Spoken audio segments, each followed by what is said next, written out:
It's a day that exemplifies the special relationship between Australia and New Zealand. And tonight, for the first time, Australia's Indigenous football code is in the land of the Shaky Isles for premiership points for the first time. Hope you're having a great Anzac Day with us on Grandstand AFL.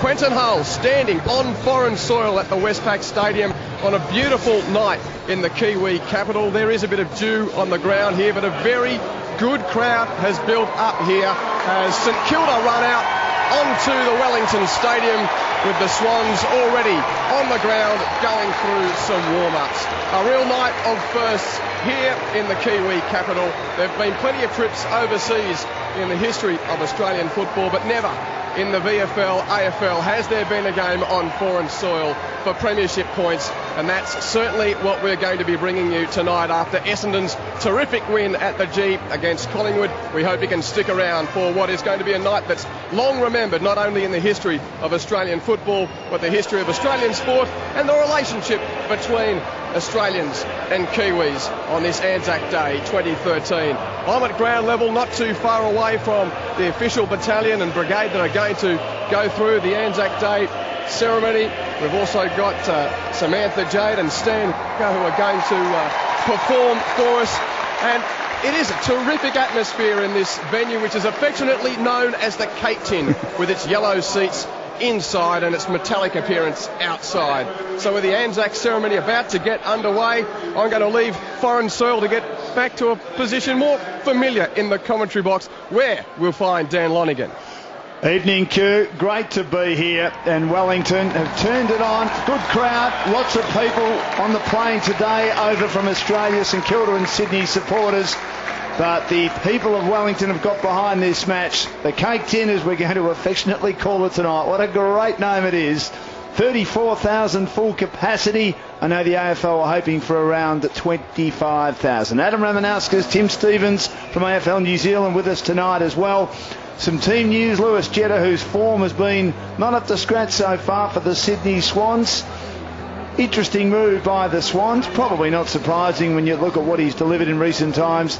He will be the sub, and we'll confirm the sub for the Saints shortly, but I think it's young Josh Saunders, one of their two debutants today with Brody Murdoch. The Saints have got 5 players who played less than 5 games each in this side tonight, indicating St Kilda have started on the path of obviously restructuring their list, rejuvenating their list, and even going through a rebuilding phase after a fairly ordinary start to the season. Just 1 win from 4 matches. The Swans a bit disappointing last week, but did win their first 3 matches of the season, and they would obviously be hoping for a much better performance tonight. And this historic, as Quentin said, first ever match on foreign soil for premiership points in the AFL between the Saints and also the Swans. As we welcome our expert commentators tonight, great to have him with us. Adam Ramanauskas, delighted too that the Bombers have had a big win today at the G. Absolutely wrapped. They obviously we got to watch a fair bit of the game today, so a fantastic day at the G, and looking forward now to a fantastic night here at the Cake Tin.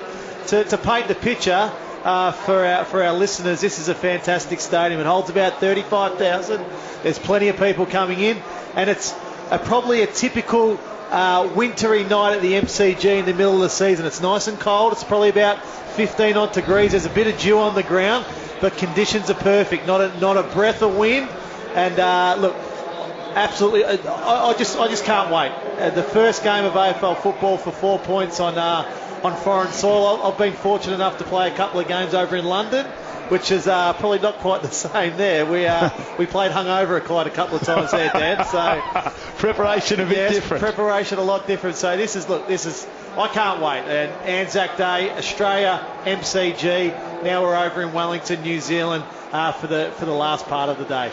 Well, we'll talk more about what's on offer here tonight as the night goes on. Both teams playing for the Simpson-Henderson Trophy. It's my pleasure, though, to welcome as part of our commentary team tonight, and also wonderful to have our friends from Radio Sport New Zealand with us too for the commentary tonight.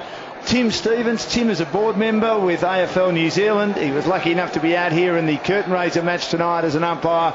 He loves his AFL, and it's with great pleasure we have him part of our commentary team. Thanks very much, guys. Absolutely fantastic to be here. And one of the things about the stadium that not a lot of people know is that the first ever game of competitive sport here was an AFL game. It was the pre-season game between Adelaide and Brisbane back in 2000, and who would have thought that only 13 years later we're here, almost packed out. The crowds come in, as we heard from Adam, an absolutely fantastic night, and just great to be here. What's the build-up been like? Well, look, St Kilda have done an absolutely fantastic job, and Sydney have certainly done their part as well. They have really got in behind this. They've done a lot of work promoting the game in Wellington. You couldn't move for the last 3 or 4 days around Wellington without seeing Swannies and Saints scarves. It's been absolutely fantastic. Both sides have done a great job, and Wellington's really got behind it as well. That's the great thing about it, Tim. People would have known about this fixture a long, long time ago. They would have saved for it. They would have booked their flights early, and they thought, well, I mightn't have been to New Zealand before. I mightn't have been to beautiful Wellington. Haven't had a chance. And look, I've been talking about it a bit in the last hour. Came by the taxi. I went past the Basin Reserve. What a quirky, beautiful little cricket ground that is. I would have had a chance if they love their sport to see that. People would have booked a holiday to come and have a look at Wellington and the surrounding areas and get ready for the football. Yeah, look, it's a fantastic opportunity for Australians to come across, take a long weekend, and really get to see a little bit of the Wellington, the capital. It's also fantastic. I think we've got 4,500 Australians over here, so they've really got behind it as well. And fortunately, I think the weather's come to the party. It's an absolutely beautiful night, and here's to a cracking game. And there's no wind, wind. Dan, 2 hours and 55 minutes on the plane, so it's a shorter trip than Perth, so there's no reason not to come over here and watch the football. Okay, you've got to go through customs and all that, but look, absolutely, it's just great. This is where I think this is where our game's going. We're going to see some games on overseas, and this is the first one. And what a place! You can feel the atmosphere already in this place. I think if we've got a close game, it will be terrific out there tonight for the players. You've also got to remember when you go through customs, and you want to go in the electronic queue to go through customs, you've got to get a little form, a little ticket to go through customs. Otherwise, it can be a long process. But if that's the only thing that's causing issues, I'm sure that everyone will have a great night. And that was yours truly, by the way. We're going to have a good night. You're here, Dan, and we're all safe and we're all ready to go. Well, that's right. Tim, I want to ask you, with your local knowledge, just being on the boundary line there for the opener, I could really feel the dew. Give us the local knowledge on how slippery it's going to be out there tonight. Yeah, we also had a couple of showers earlier on. Fortunately, after the dawn service, it was absolutely beautiful here this morning for the dawn service. But just late morning, early afternoon, there was a few showers. That water has stuck around. One of the things about having no wind is it wasn't able to dry it off, so it is a little bit slippery. Underfoot the ground is very hard, but there is a little bit of slipperiness around, and I think the players will have the long studs in, and I'm sure that they will be more than up to the task. And look, let's be honest, a little bit of dew versus some wind, I think we'll take the dew. Can we just quickly, guys, have a look at the games, or the game actually, before we have our Anzac Day ceremony? Lewis Jenner, you're not surprised that he's a sub? No, not at all. He's had a really slow start to the season, and that was evident last week against Geelong. He was probably non-existent in that game last week, so not surprised at all. They want him to come on, have probably an impact in that second half. I expect to see him probably about halfway through the third quarter, where he just looks like he's probably short of a run. He's probably looks a little unfit. He hasn't got that normal spring in his step, so not surprised at all. Look, we're going to go down now and have the last post and the national anthem, so this is a really special moment for the players, but for everyone, Dan. And we need to talk about this young St Kilda side. Fascinating to see how they go tonight, all these young players in this team against the Swans, who, as we mentioned, overrun by the Cats last week in a high quality game in Sydney. We're just about ready for the ceremony to mark Anzac Day, and the crowd continues to build, which is fantastic for the Cove, fantastic for Wellington as well. People, as Tim mentioned, getting right behind this venture. The Guard is with us in honour of the Anzacs on Anzac Day, and all those who followed them in the service of New Zealand and Australia.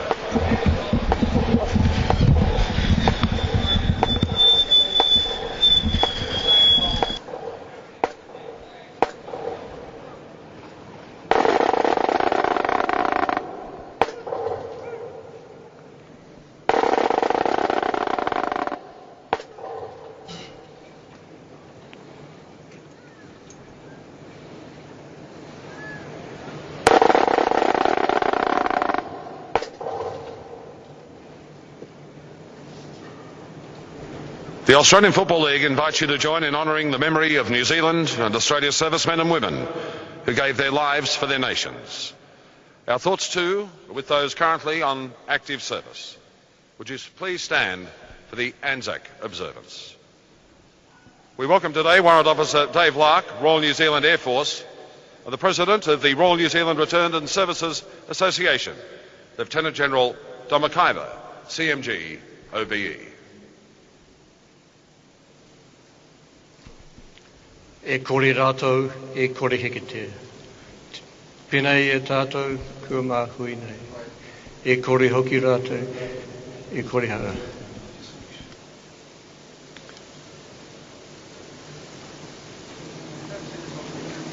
E kore hoki rātou, e noi kore. Aha ko pē e hea, e nā hori kore, o te wā. E te hekena atu, o te rā. Tai noa, ki te āranga mai e te ata, ka mōmahara tonu tātou kia rātou. Ka mōmahara tonu tātou kia rātou.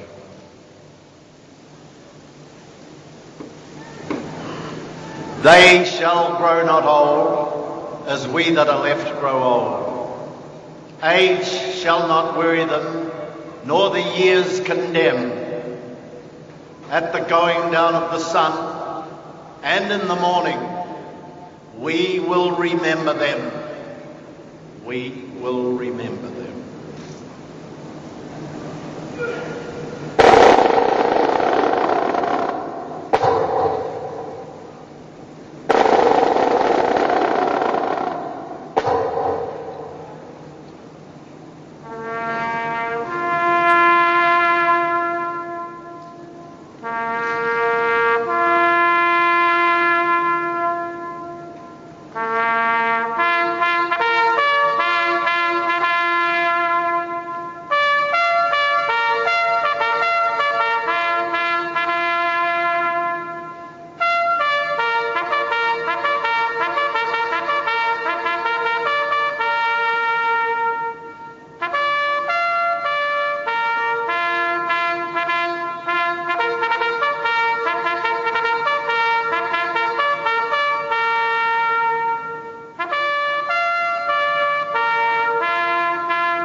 Lest we forget.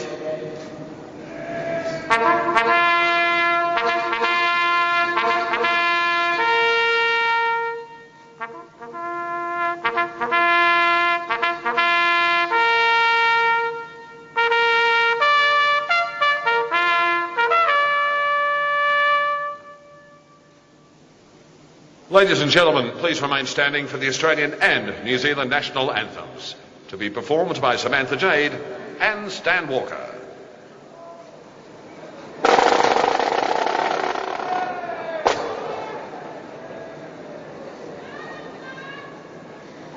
Australians, oh, let us rejoice, for we are young and free, with golden soil and wealth for toil.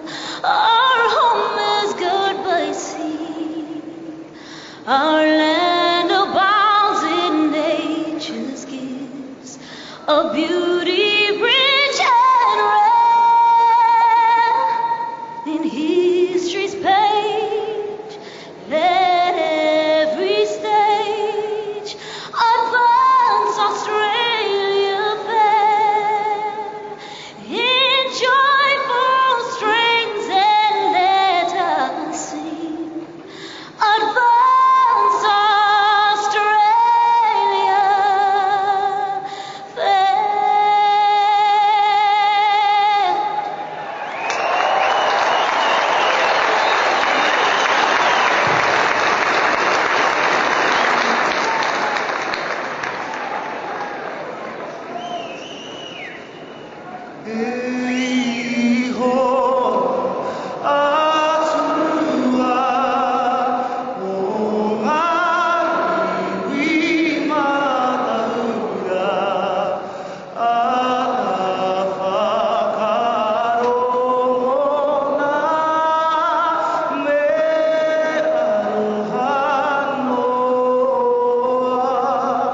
wonderful talents. Samantha Jade, Stan Walker got their starts on Australian television talent shows over the last couple of years. They can certainly sing. Stan Walker with the New Zealand national anthem, Samantha Jade with the Australian national anthem. Not much gets in the category of the MCG on Anzac Day with 90,000, but wow, the atmosphere here, and you could just see the great smiles on the faces of the locals here, the expats, the Aussies that have made the trip across the ditch. That was type of scene setter. Their hairs on the back of the neck, Rema. The New Zealand national anthem there, just hearing all the New Zealanders in the crowd just singing along with that, that was just terrific. I think certainly the numbers singing the crowd, singing the national anthem certainly indicated that Kiwis have got behind this game and come out in their droves.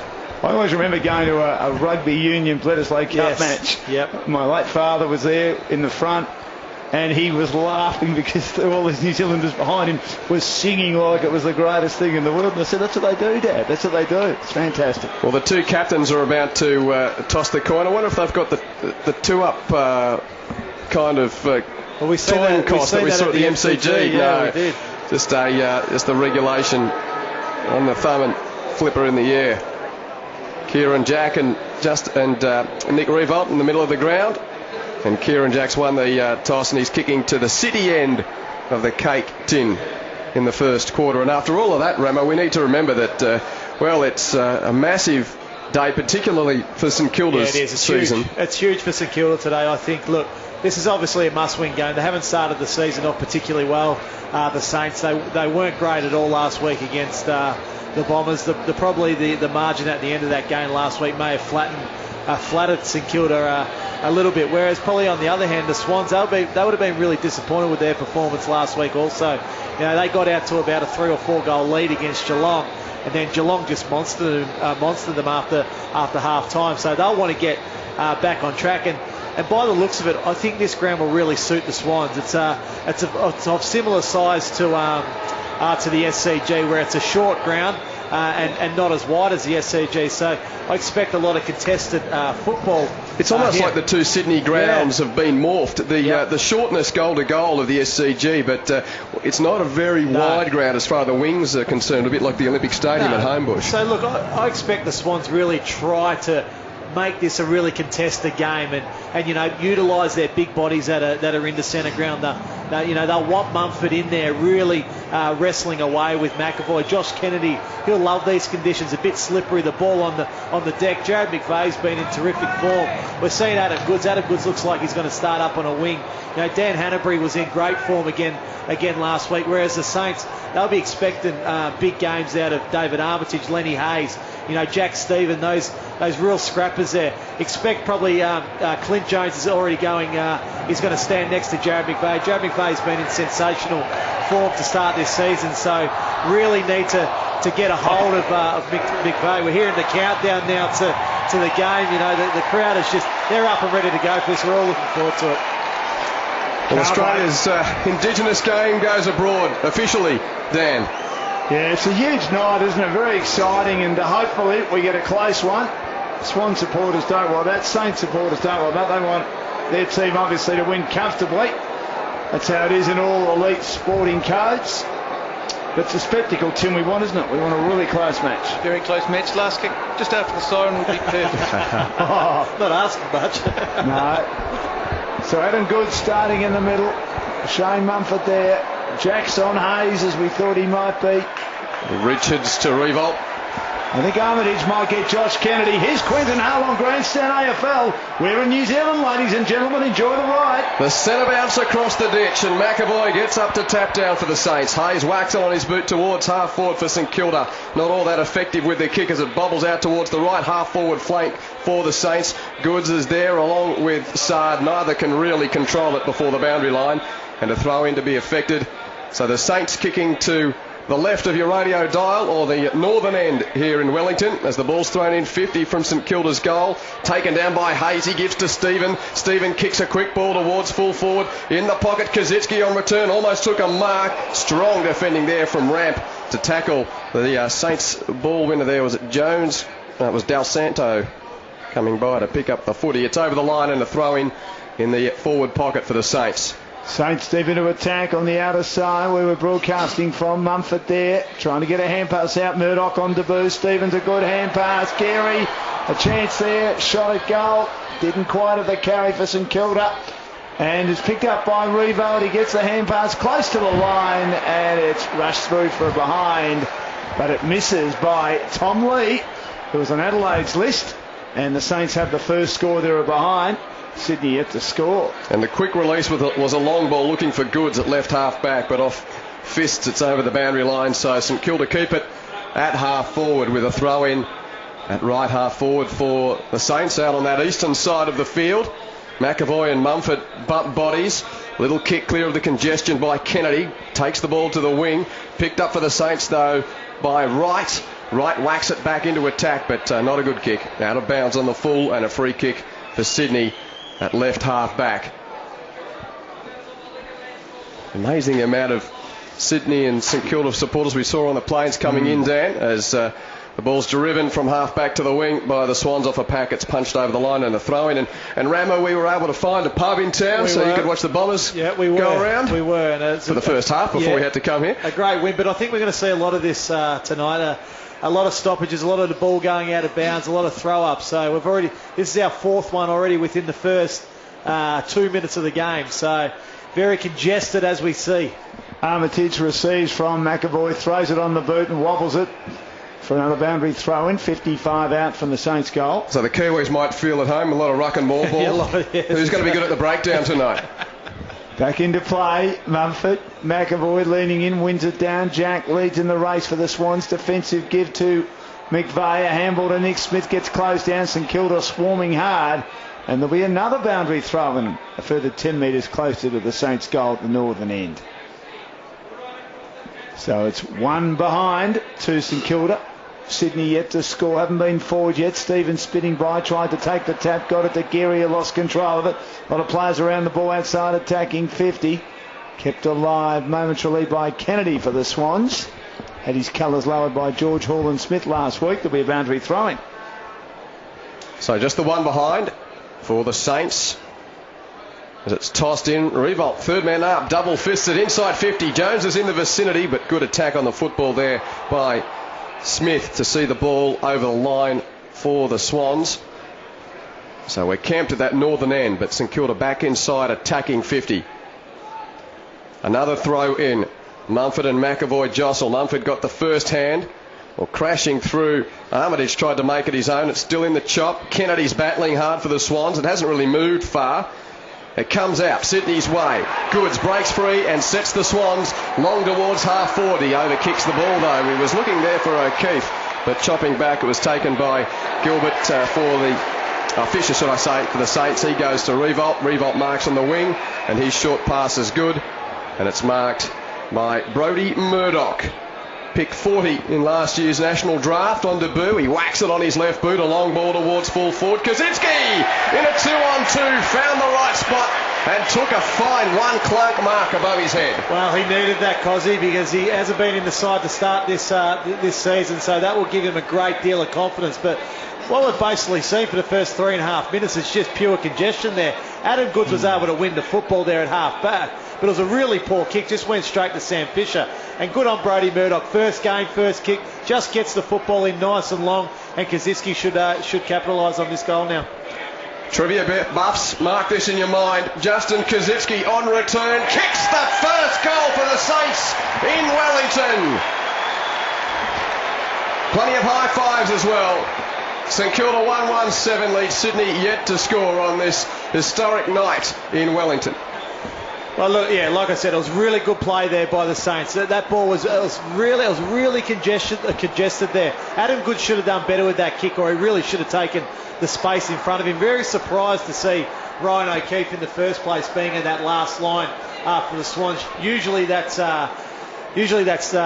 Sam Reid there that will play that sort of role there. But well done to Cozzy. He's been, a lot of people have said, is his career finished here? He's come back in, got the first goal of the game. That should give him really the world of confidence for the rest of the game moving forward now.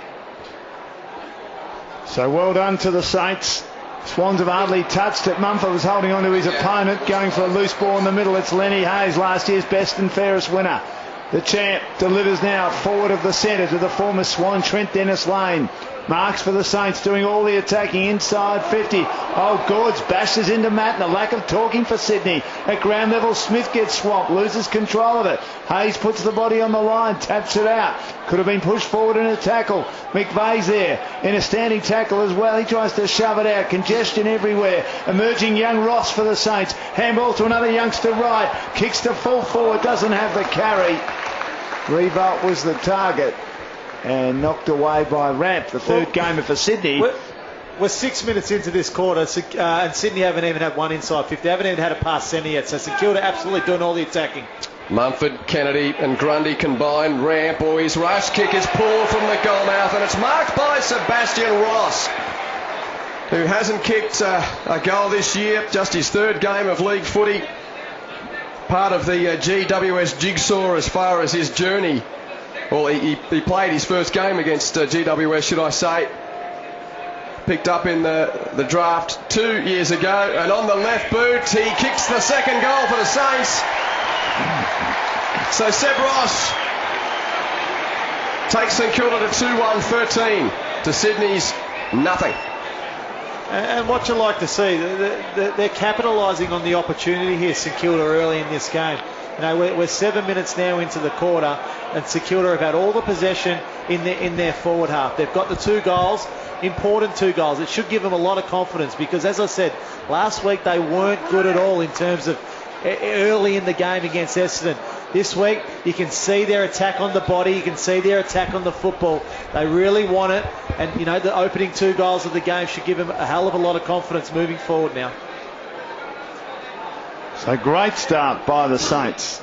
Pressure on the Swans early on. Pike is up. He beats McAvoy. Rode by Kennedy. Tries to get that big body free. They really do pen him. What are you liking so far, Tim? Well, I think the Saints are doing everything right in terms of getting this crowd behind them. Wellington crowds are very well known for getting behind the teams, and if they keep this up, they'll be very happy with the home fans.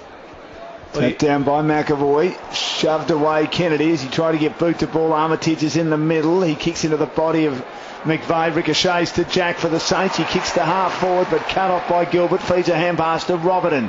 The ex-Docker kicks the Saints to Kaczynski. Sticky fingers, no. Closing speed by Grundy. Ensures that Cozzy couldn't quite hang on out of bounds on the outer wing. Are you saying the people of Wellington are front runners, Tim? They like the winners. Now, they're sports fans through and through. They just love getting behind their team, and if the Saints keep this up, they will be right behind them. Now there's a free kick away from the boundary throw-in, and it's going to be Sydney's ball. I didn't pick that up, but Josh Kennedy has been thrown the football, and now he's being marched down towards the attacking 50. What was that for? Excellent question. Well, I reckon there's potentially an interchange infringement here. And we're on the opposite side of the ground to the interchange gate, so... Because you look where that football went out of bounds, and then now you look where the 50-metre penalty has got Josh Kennedy too. I think it's an interchange infringement by the Saints. Well, the man on the mark's about 45 metres out, so Kennedy on his right boot from just inside the paint at 50 drives it beautifully. That's a fine, handsome right foot drop punt to open Sydney's account across the ditch. St Kilda 2-1-13. The Swans won straight through 9 minutes. If you just tuned in, it was a 46-point win to the Bombers at the MCG. 18-13, 121 to 10-15, 75. Very good runner, isn't he? A goal every game, and he kicked 29 last year. Nah, look, he's turned into an absolute super player, Josh Kennedy. You know, Hawthorn will be obviously they'll be ruining letting him go. But he's came up to Sydney and just established himself as one of the absolute elite midfielders in the competition. You know, 190, 192 centimetres, but he's 96 kilos. He is a monster of a man. Yeah, very, very big man. Just gets his arms free all the time. Pike taps it down, but didn't really get it to his team's advantage. Stevens at 1-2 with Hayes. Back to Stevens, and now Robertson on the broadcast wing. A high up and under from Dylan Robertson. Fisted down by Smith of the Swans. Tapped out by McVeigh. Socked forward though by Jones of the Saints. Loose ball. Stevens will pounce. No, he won't. He'll soccer it inside 50 like the Wellington Phoenix. Chance for Lee. Goes in hard for the Saints. Hand pass comes out to Revo. Off the edge of the boot. Looking for Dennis Lane. Watching his man. Allows it to spill to the back to Pike. Dennis Lane's former teammate. Wobbles a kick outside defensive 50. Great tap on the run under pressure. O'Keefe to Hanbury. Around that outer wing. 2-on-1 against the Swans. Everett did well to make a contest to allow Goods in to get a hand pass to Hanbury wide, and then hits the chest of McGlynn as the Swans go forward, trailing by 7 points. McGlynn kicks to full forward, and numbers with the Saints there. Gilbert takes a relatively uncontested mark with Reid buffeted out of the contest. Gilbert's support is Montagna in the right back pocket. A long kick from Montagna to the wing. Nice work from Grundy to get in front there. Brings it down. Parker underneath for the Swans and chips across the half forward line. Mark taken by Bird. Centre half forward. Just beyond his best kick. So he launches it long towards the goal mouth. Again, Gilbert caught behind but out. Muscles Reid. And that's a fine contested defenders. One-on-one mark there in the goal mouth. Or was it Stanley on that occasion? No, it was Gilbert. It was Gilbert, yep. He's put a lot of blonde in the hair during the week. Kicks towards Revo. Another one who's very blonde. He takes the mark on the second grab. One Queenslander to another. And St. Nick marking for St Kilda. In front of our commentary position. Kicks towards half forward. Almost taken by young Murdoch. Kept alive by the Swans. Good play Parker to get it out to Mumford, who fell down. But Grundy then receives to Jack. Scyther's a kick across the middle of the ground. The switch on from Hanbury. Hand pass Everett looking for Armstrong, who overruns it. They still might get out of there, Sydney, although Hanbury's run down on a tackle outside the centre square on the outer wing. And it's still going. In the end, the umpire takes an eternity to call for a bounce. Does call for a bounce as players disperse from the contest. And they go to the interchange bench with St Kilda 2-1-13. The Swans, courtesy of a Kennedy 50-metre penalty, just one straight 6. Koziski at the coalface got it out there to Stephen, and he gives it to a man who's wrapped up as soon as he had the football there. That was young Murdoch. The ball's rushed inside 50 for the Swans, but wide and over the boundary line as Gilbert and Reid there are battling again. Well, two important wins to Gilbert really early in this game. He's undersized against Sam Reid, but taken 2 marks in the contest against Reid to start the game. Whistle at the throw-in, free kick to Mumford. Well, both he and Koziski were wrestling, and in the eyes of the umpire, we should go to our umpire, Tim. Those right infringements are tough, aren't they, at times? Sometimes I think they toss a coin, but I'm sure they saw something in that. That's Tim Stevens, our local expert, who's an umpire here, a former New Zealand international player, as we watch Shane Mumford kick on the right boot from 50, slight angle to the left. He's left it on the near side, and it's a minor score. So the goal is now, one goal is now the difference. 1-1 plays 2-1. Saints in front. We've travelled 13 minutes in Wellington on Grandstand AFL. Going back to the 1970s, Shane Mumford, the handlebar moustache and the long sideburns. Del Santo gets a screen as he plays it on himself. Handballs to Dempster. Hemmed into Revolt now. On the left, skidding kick is no good, but Reid couldn't take it cleanly. Hanbury's there. He fumbles as well, as Quentin said, and Rammer a little bit dewy. Then gets a hand pass to Ramp. Hand pass too fierce for Richards. Has to lay a tackle on Revolt, who's at half back for the Saints. Had it dislodged by the All-Australian Richards. He goes to ground. There'll be a bounce. Right half forward for the Swans.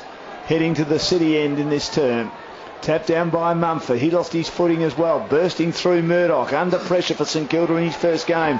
At the back it spills to Ross, but his kick's no good. Hurried one. Richards marks at half back for the Swans. He gives it off to to Heath Grundy, and then on to Smith, and Smith transfers to left half back, and the mark is taken by Ramp. Ramp on the corner of the centre square, drives long towards half forward. Mumford the target, but he had a couple of Saints against him, and St Kilda win out as Geary has the football. He's pressured, and it's over the line. And they had 2-on-1 there, Fisher giving to Geary, but Geary unable to create. Throw in at left half forward for Sydney. Saints 2-1, Swans 1-1. Again, Koziski and Mumford lock horns. No free kick there. Jack underneath it. pressured, lost it. Stephen has it for the Saints, gives to Jones, he gives on to Hayes, and Hayes drives the Saints towards half forward. No one there with the kick. At the back it's Matner, and he's got plenty of time, and the old partner in crime, Reggie's there, Heath Grundy, to link with Marty Matner. Yeah, it'll look alike. Kicks towards Goods, but got shoved out of it too easily by Stanley on the broadcast wing. He kicks inside 50. Mark not taken. Grundy did well to bring it to ground. Got it to Smith, who took the spillage, and handballs to Matner, who's fumbling. He's battling this year, Marty Matner, at the moment. Did well enough in the end to avoid the tackle and handball to Smith. Spiral punts a wobbler into the middle. Sydney have the numbers. Kennedy couldn't take it cleanly. And there's going to be a free kick to the Swans because O'Keefe got shoved late. He's on the left. He loads up inside 50. Not great delivery through the hands of Mumford and Kaczynski, who wins the footy. Handballs back into traffic. Geary's under the pump. 25 metres out from the goal. The Saints are defending. Handballs to Robertson. Oh, does roll the bump. Hanbury off Dylan Robertson. And then kicks towards a teammate on the outer side. Looking to run onto it. He couldn't. He had it fisted away by Everett. And it'll be a boundary throw in at half forward for the Swans, who are 1 straight 6, working their way into the game. St Kilda 2-1-13 on Grandstand AFL. We're in Wellington, the first international match in Australian rules for premiership points. Well, Tom Lee's got the free kick here. What we're seeing is St Kilda are committing a lot of numbers to the contest and to the stoppage, and then what they're doing, Sydney are just sitting back and holding their back 6 at the moment. So when St Kilda win that stoppage, which will be more often than not, they've got to run the ball through handball, because we've seen then Lenny Hayes kicked long and just went straight to Heath Grundy. So they need to think more through those situations when they're coming through, particularly the centre of the ground, because they're just going to see a sea of red and white when they look up. Well, Lee went long, but the Swans again able to take the mark, but it's gone back over the boundary line. Thrown in on the outer side. Armstrong wins a hard ball for the Swans. Got a quick hand pass to Pike. He on to Hanbury, then on to Kennedy, but all under pressure near the centre of the ground, and the umpire finds a free kick, and it's going St Kilda's way. Jack Stephen has started the year really well. He got his body under that contest to win a free kick in the bullseye. He kicks very wide to the right half forward flank, and Lee Montagna doesn't like that service as it skids on the dewy turf over the line, and Lee Montagna looks back as his arms out, gesticulating in disappointment with the service coming from the middle of the ground. 2-1 to 1-1. St Kilda leads Sydney. Yes, needs to be better. Pike taps it defensively. Taken by Parker. Hand pass no good. Intercepted by Willow the Wissard. Kicks around the body.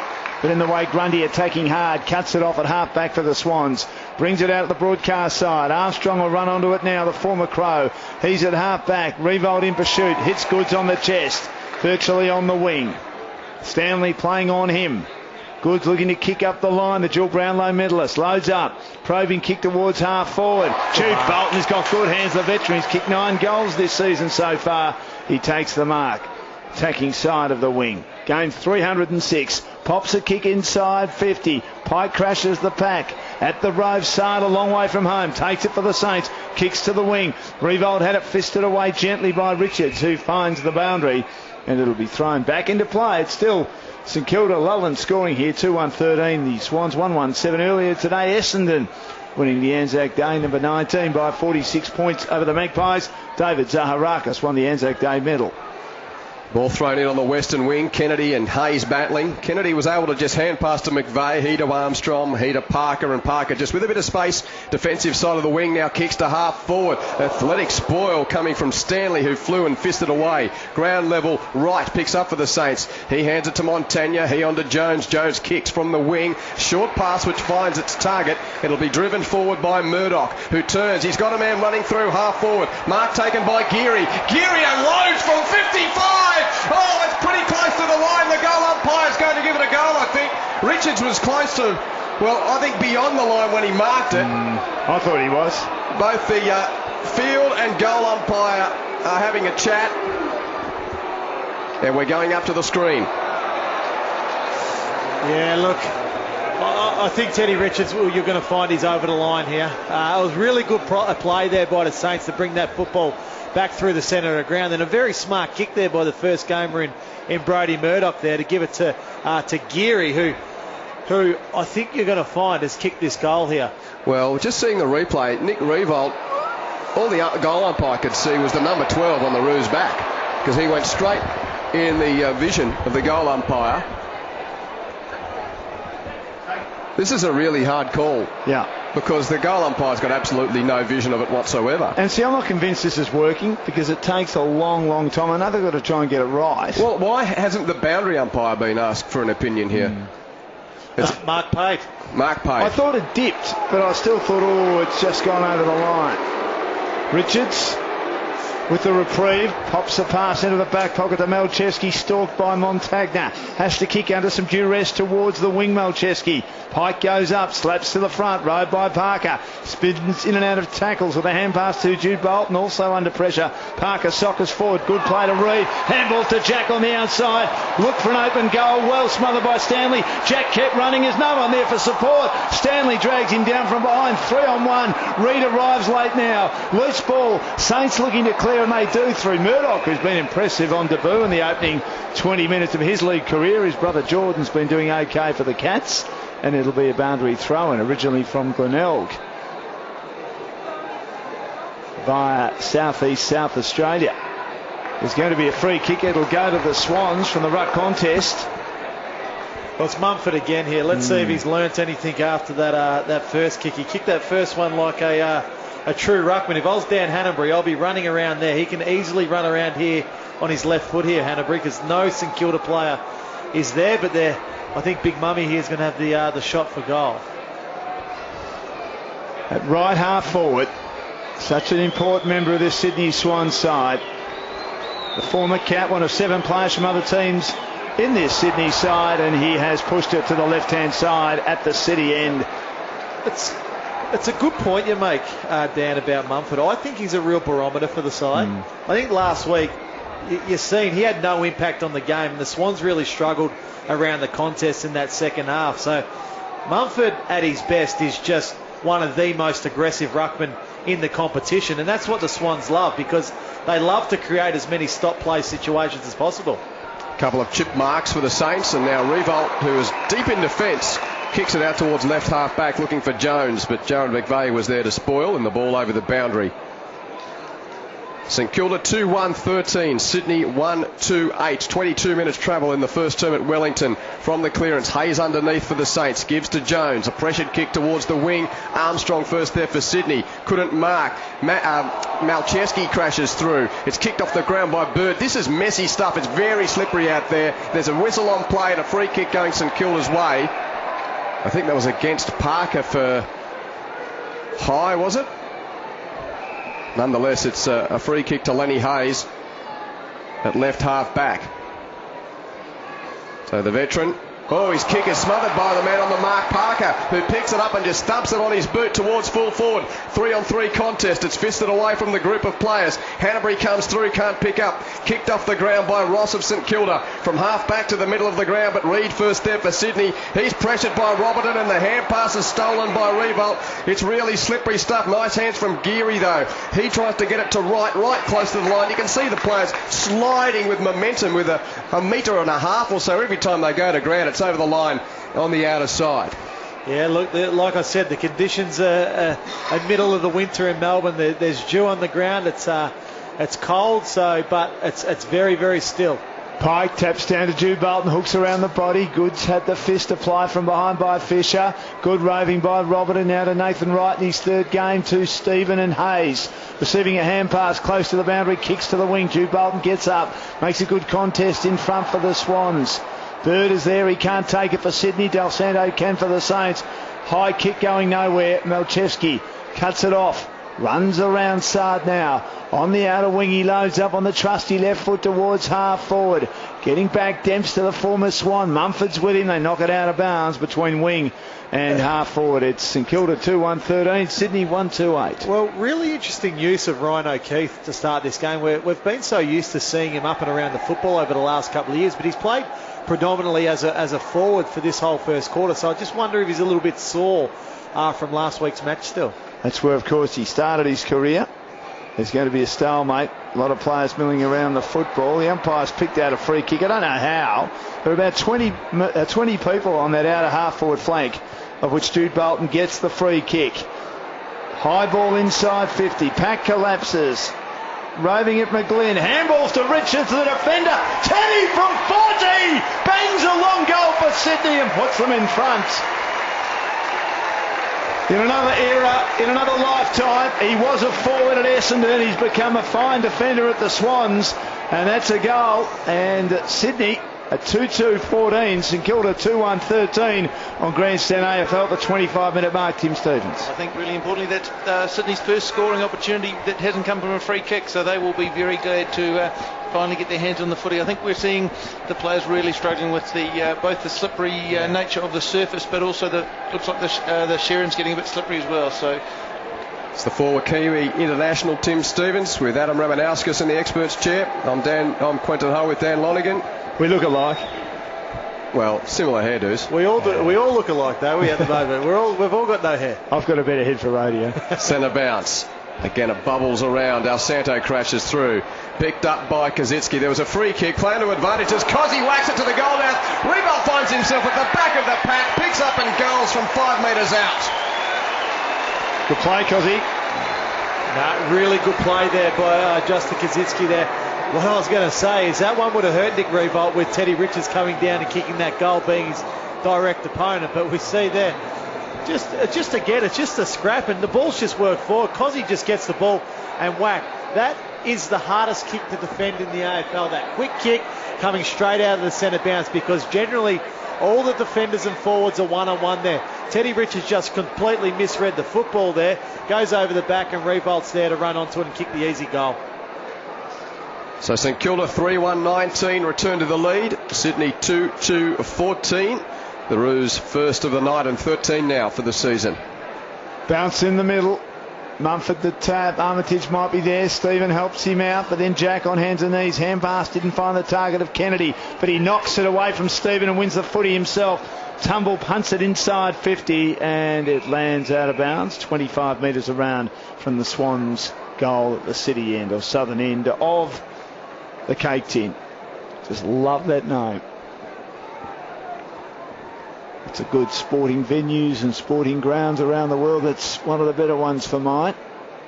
It spills to the back. Montagna can't take it cleanly. St Kilda still well inside the defensive 50. Armitage puts the body on the line. Out to Geary. Kicks into bodies and he slaps it away from trouble momentarily for the Swans. Hand pass inside by Hanbury, who kept it alive. Kennedy, Smith and Jude Bolton all involved. Kick towards centre half forward by Smith. Slips now to Armstrong. Works his way through traffic. Handball to Jack. Jack from 40 stand start. The co-captain, he misses to the left-hand side, but Armstrong worked out well under pressure at centre half forward. Sydney should have done a bit better. 2-3-15. St Kilda 3-1-19. Close to quarter time here at Wellington. And the kick in is a poor one. It was looking for Revolt. There was a contest and it's back on the deck inside attacking 50 for the Saints. And the umpire's going to ask for it. I was just double checking. Was that Del Santo that kicked in there? Yes, it was Nick Del Santo. You'd usually expect better from his precise boot.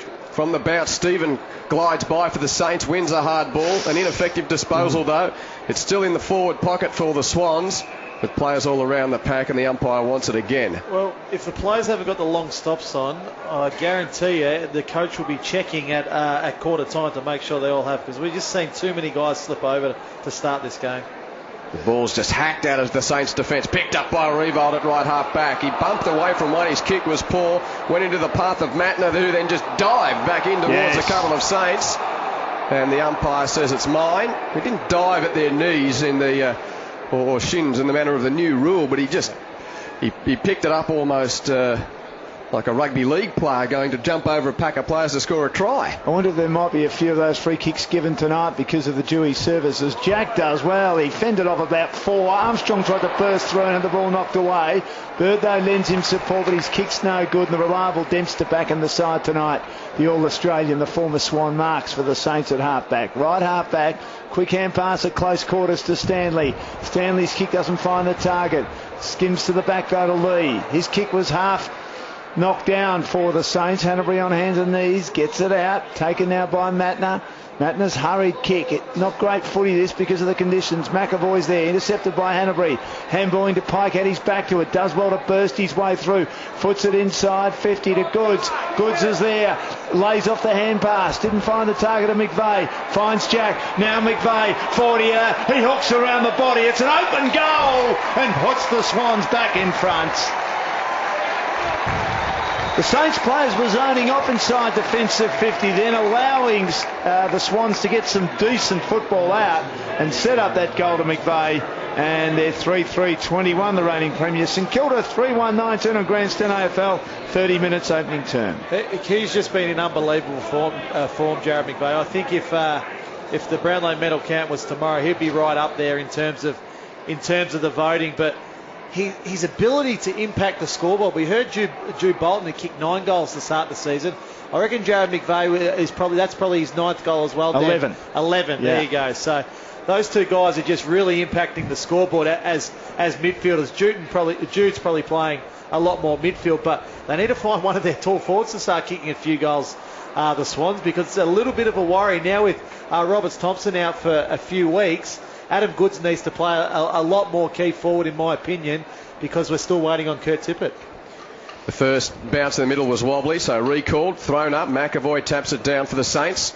Can't find a rover first time of asking, but then Hayes crashes through. Ineffective disposal. Jack's trying to chase it down. Jones is on his back. It's messy as it's rumbled out towards the outer side at right half forward for the Saints. But now St Kilda with the football. It's kicked into attack. Big pack of players. Back of it there is Nick Smith for Sydney, and he'll clean up as the 10 pins just pick themselves up. And a good kick from Smith across the goal mouth, marked uncontested by McVeigh. He chips to right half back. Armstrong takes an uncontested mark. Armstrong plays on. He drives a right boot towards the wing. Flying spoil from Geary. Actually think came off a bit of his head as well as his fist. Anyway, it went over the line, Rammer. That was an effective spoil throw in, attacking side of the wing for the Saints. Just Dan Hanbury there. He doesn't flinch. No. He just continually goes back with the flight of the football week in, week out. Open handed slap by Pike, but shark by Armitage for the Saints. Back inside, attacking 50. And there's the siren. Justice. Young Tom Lee was flying from behind to take a finger tipper. Couldn't hang on. Good quarter of footy. There's your first quarter. New Zealand of AFL footy for premiership points. Hope you liked it. It was pretty tough conditions. But Sydney have found their way in front after the Saints kicked the first 2 goals. The Swans 3-3-21. The Saints 3-1-19. Very shortly we're going to have an interview from the Bombers captain Joe Watson after what was a fantastic win by the Bombers today. They beat Collingwood in the Anzac Day match at the MCG in front of more than 93,000 people, if you don't mind, by 46 points. Goal kickers for the Swans up to quarter time. And a goal to Jared McVeigh, Josh Kennedy and Ted Richards. A rare goal for the defender for the Saints. Seb Ross in his 3rd game, Nick Revolt, and the comeback kid, his first game of 2013, Justin Kazitsky. So quarter time at the Cake Tin in Wellington. And we see St Kilda 3-1-19 trailing the Swans 3-3-21. This is Grandstand AFL and ABC Local Radio, Grandstand Digital, Radio Sport New Zealand, News Radio and streaming at abc.net.au/grandstand. In dewy conditions in front of a good crowd at the Wellington Stadium in New Zealand. The first match played on foreign soil for premiership points. And Sydney, after the Saints kick the first 2 goals, are in front. 3-3-21. The Saints 3-1-19. Dan Lonigan, Quentin Hull, Adam Ramanauskas and Tim Stevens with you. More from Rammer and Tim in just a second. But as we mentioned, Essendon had a big win over Collingwood today in the big Anzac Day match at the MCG. They dominated. They won by 46 points, 18-13, 121. The Magpies 10-15, 75. Alan Tuvey suffered a bad injury late in the match. And David Zaharakis won the Anzac Day medal, 4 goals and 34 possessions. We'll hear more from him at half-time, but here's a snippet of what Joe Watson had to say to the ABC boys after their big win today. Joe, it just keeps going. It's been an amazing 5 weeks. Yeah, it has been. There's been some ups and downs. It's well documented what's sort of going on off the field, but on the field we just keep trying to improve and get better. And it was a huge test for us again today. A team that's really had the wood over us. Big occasion, challenged, in that second quarter, and then we came out after half time, and I thought we just sort of played the game the way we wanted to play it. Are you surprising yourselves how well you're going? This was probably the biggest test today against a bona fide top 4 side. You've passed it with flying colours. It's been amazing how you just seem to be getting better and better and surprising everybody outside the football club. What about inside? Yeah, we've been working really hard over the summer. There was some, we could see improvement on the training track. The test is, as you know, is when you're faced against opposition. So it's a little bit of an unknown, but certainly some of the key indicator areas that we were ahead of where we were on the track, 12 months ago. So that gives you confidence, but you've got to be able to implement them, and so far we've been able to do so. Now, Joe, when you kick goals and you come to the bench, you're not allowed to smile. You're meant to have the serious face on. What was going on there? Oh, the crowd was loud. It was too loud for me not to be a bit overwhelmed by it. So it was just a wonderful feeling. It was a bit, probably showed off a little bit going straight to the crowd, but I don't really kick many goals like that, so I thought I'd make the most of it. It's Joe Watson. We'll hear more of that interview at half-time after the Bombers beat Collingwood at the MCG today on Anzac Day to make it 5-0 for them, 5 in a row by 46 points. And here Sydney by 2, the main possession winners up to quarter time for the Swans. Hanbury has 8, Parker, Kennedy and Jack 7, while for the Saints, Stephen leading the way with 10, Revolt and Hayes with 9 and Geary 7.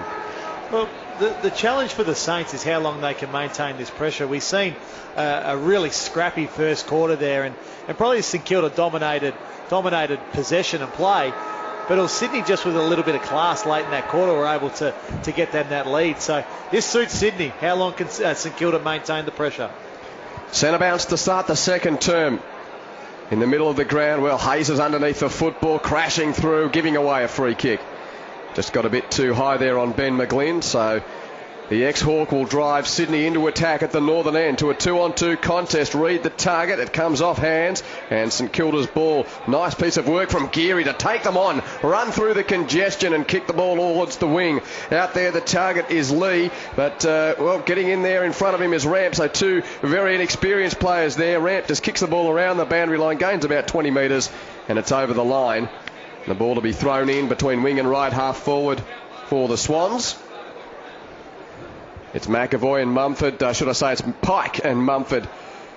Underneath the ball, Jones and Hayes. St Kilda just at the coalface doing well here as Del Santo tried an underground hand pass. It ricocheted off boots and then went over the boundary line. So another throw in. It seems at the feet of the ruckman. The Saints are calling them first more often than not, Rammer. Yeah, we are. And look, it's a big ask for Ben McAvoy again. He'll get some support from Justin Kazitsky, but Pike and Mumford's a big ask. McAvoy double hands it down to Hayes, tried to handle to Geary. He's one of St Kilda's more improved players in the last 12 months or so. He gets swamped. There'll be another ball up. I reckon Mike Pike always dreamed of playing at the home of the Hurricanes. Well, he's done it, hasn't he? Good open-handed slap by the former Canadian rugby union player. It spills out that of Goods. Handball to Jude Bolton. Loves a goal. Hooks around the body. Just misses to the left-hand side. He's become a goal-kicking specialist in the forward pocket, the veteran, and was running out of room. No room to move in the right forward pocket. At the northern end, didn't miss by too much. The Swans 3-4-22. The Saints 3-1-19.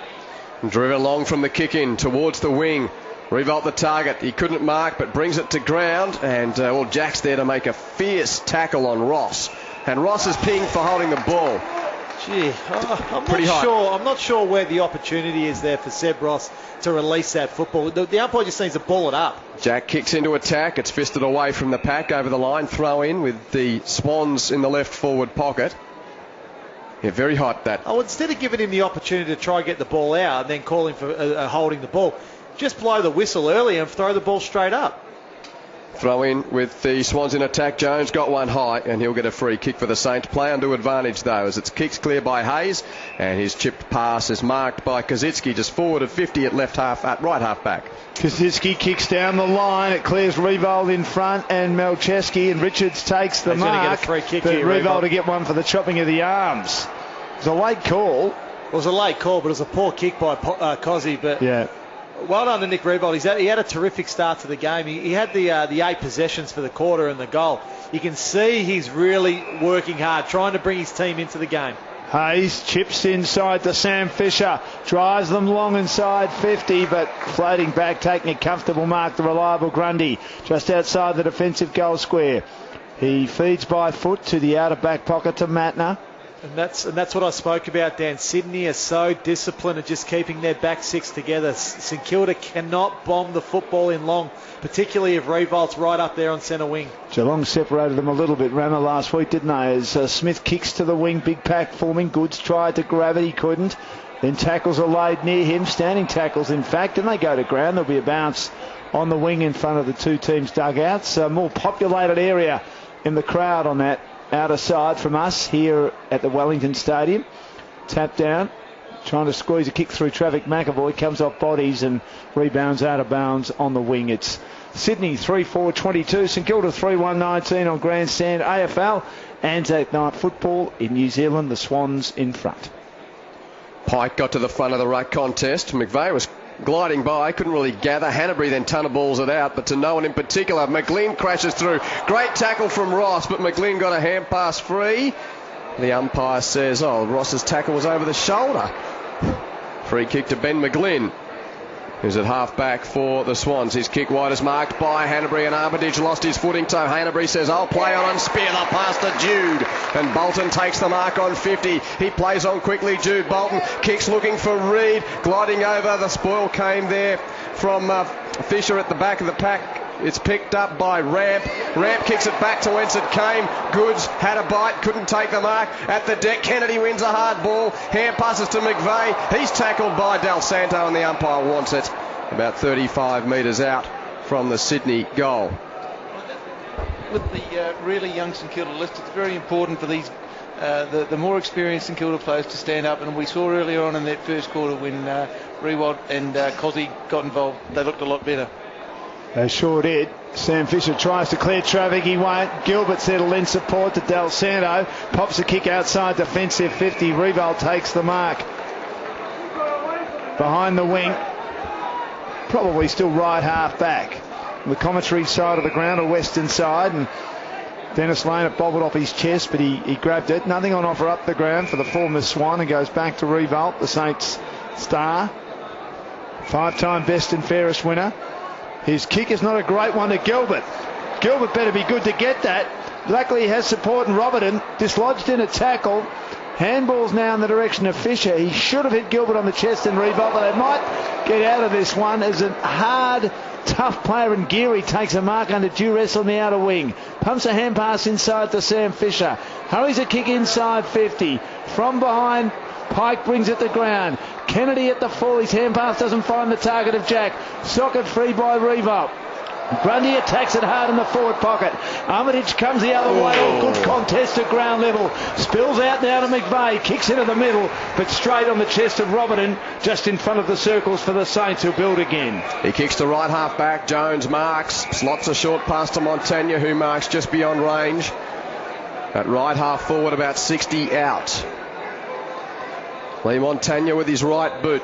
Sets it up to the space for Revolt. What a kick. What a kick. Revolt takes an uncontested chest mark 25 metres out, directly in front. That wasn't Lee Montagna, that was Joey Montagna. And Heath Grundy, and as he should be, is going absolutely berserk at Nick Malcheski and the captain, Jared McVeigh, because they should have been in that space. Malcheski was standing there. He was standing there minding grass. That's all he was doing there. Did not want one bit of that contest there with Revolt, but just a terrific kick by Lee Montagna. Revolt had a terrific start again to this second quarter, lining up for his second goal here. If he kicks it, he'll put the Saints back in front, and Revolt makes no mistake. A second goal for Nick Revolt, and St Kilda return to the lead in this seesawing contest in New Zealand. The Saints 4 goals, 1-25 lead Sydney 3-4-22 through 7.5 minutes. Our very special expert guest on this first night in New Zealand is the former Kiwi international and now umpire Tim Stevens. And I think for New Zealand fans, that really just showed the amount of running that Nick Revolt does. He picked that ball up just outside his own 50, and 3 kicks later he takes mark 25 out from goal. And for those Kiwis who are new to the game, it's that sort of athleticism that really sets this great game apart. Yes, he's been doing it for years and years, Tim. Into the twilight of his career now, but it's made a very good start. Bounce in the middle, Mumford. Landing in is McAvoy, and terrific play by Hayes to run away from the middle after grabbing it. Kicks inside 50, almost a good mark to Lee. Revolts there again. Handballs defensively now to Montagna. Now to Hayes. The Guns doing well. His kick's all right. He pulled the trigger and allowed Lee to lunge forward and take the mark. I reckon the Swans defender thought he was going to bomb along to that goal square at the city end, but he saw Lee very late. That is a skill that no one can teach, Rammer. Dan, that is, you were spot on there. Lenny Hayes, that ball was going long. Lenny's seen that at the last split second, just seen Tom Lee out the corner of his eye, and his ability to kick that ball around the corner to hit Tom Lee on the chest. You can't teach that stuff. That is just total class. Do I smell popcorn? Right half forward, Lee kicking through the footy but missing to the right hand side. It's a behind opportunity, goes begging for Tom Lee. Had a couple of years on Adelaide's list. Start for Claremont and the Waffle when they dominated that comp to win the flag last year. Gets another chance this year. Would love to have kicked that goal though. His team up by 4 points. Malchesty and Armstrong combined to try and work the ball out of defence for the Swans. And Armstrong kicks, marked by Matner. He gives back to Armstrong. He's tackled from behind by Dennis Lane and pushing the back's the decision from the umpire. Geez, it's such a harsh penalty there because the momentum of Armstrong is going forward anyway. Dennis Lane doesn't bring him forward in the tackle. He should be holding the ball. Armstrong short to O'Keefe, who takes a mark defensive side of the wing. Ryan O'Keefe on his left boot kicks, and Parker feigns the drop. Takes a mark, a kick and a half from goal at left half forward. Hits the ground running and hits the target in Jack. About 25 out. He's uncontested. Marks plays on and kicks a goal. Brilliant work from Parker to take the game on, and then, well, Kieran Jack couldn't believe his luck. He was uncontested with the chest mark 25 out, and it was instinct that said stop, take the set shot, but there was no one around him. So he thought, well, I'll stroll 5 metres closer to goal and bang it through to put the Swans back in front, 4-4 to 4-2. Well, just a great example there by Luke Parker to take the mark and then really take the game on, because he was in congestion when he took that mark, but he saw just a touch of space. But Kieran Jack's ability there just to understand that Parker was going to win that football and mark that football. Jack just sprinted to the goal square, and Parker had two options there. He had McVeigh to one side, Jack to the other side. Pick Kieran Jack, who kicked the goal.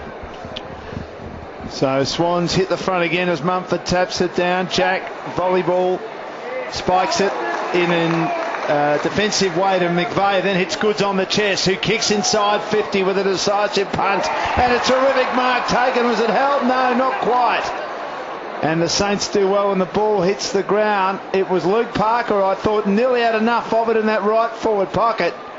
And they work hard for it. Both teams tussle hard at ground level. There'll be a bounce, or a ball up, I should say, just inside the boundary, 20 metres out from the Swans' northern goal. The tap down, and Hayes, one of two St Kilda players, laying a tackle. Del Santo the other, not allowing their opponent to get away as he was sandwiched. It's Ryan O'Keefe. We've called him a lot tonight, have we? I know he's playing up forward. At the moment, 4-4-28 Sydney, 4-2-26 St Kilda. Parker at ground level got it out to Hanbury, who receives a hand pass again as he managed to get it free in traffic, but then not for long as St Kilda swarm around like bees near a honeypot, and they just pile on in an ugly scrap 20 metres out from the Saints' defensive goal. There'll be a ball up. Well, it's not pretty football here. There's plenty of bodies around this congestion. St Kilda just need to try clear the space here and allow a path. Well, Stanley flew up in that right contest. It bobbles down for McVeigh of Sydney. Quick give to Bird. Bird snaps on the right from the pocket. He kicks it across the face. Goods flies. And, well, almost a mark is claimed by the St Kilda defence there in Fisher, who thought he might have got first hand, but it goes over the boundary line. No mark. Throw in the left forward pocket for the Swans, who lead the game by 2 points. The throw-in goes over the top of the ruckman. And again, it's back in the chop. Goods toes it to his advantage, but he just can't pick it up. Oh, Gilbert made a mistake trying to rush it through. And McGlynn got to the last line to toe poke it through for a goal. Oh, and you can just see Gilbert thumping his fist into the Wellington turf as he tried to just flip that defensively. And he missed the teammate. He didn't hit it hard enough to go through for a point. And McGlynn was there to kick it off the ground, to kick a goal. Just watching the replay, I think he actually tried to pick it up, did Sam Gilbert. We're getting a replay. I don't think they've gone to the screen, have they, Dan? Well, no, it's a goal to McGlynn. It's a goal, yeah. McVeigh also threw his boot at it too. McVeigh got the first toe poke in there. Yeah. McGlynn finished the goal off. But Sydney love this. They love this style of play. They love it scrappy. They love the ball on the ground. They love to surge the football forward. St Kilda need to find another way to try clear the ball. They're trying to beat Sydney at their own game. And at the moment, it's not working. Sydney can maintain this intensity for the whole game. Mini break for the Swans, their biggest lead. Have kicked 5 of the last 7. Hands and knees hand pass from Big Mumford. It comes out to him again. Gee, there are players everywhere outside the circles, but the Saints managed to shove it forward. Sard leads in the race. He's under some pressure from Smithy's opponent, who stumbles. Sard stumbles again close to the boundary. Picked up by Montagna. Hooks a kick. Revolt. Couldn't quite hang on to the mark. Nearly had it. It was the right side for him. Socked away by the Swans. Everett.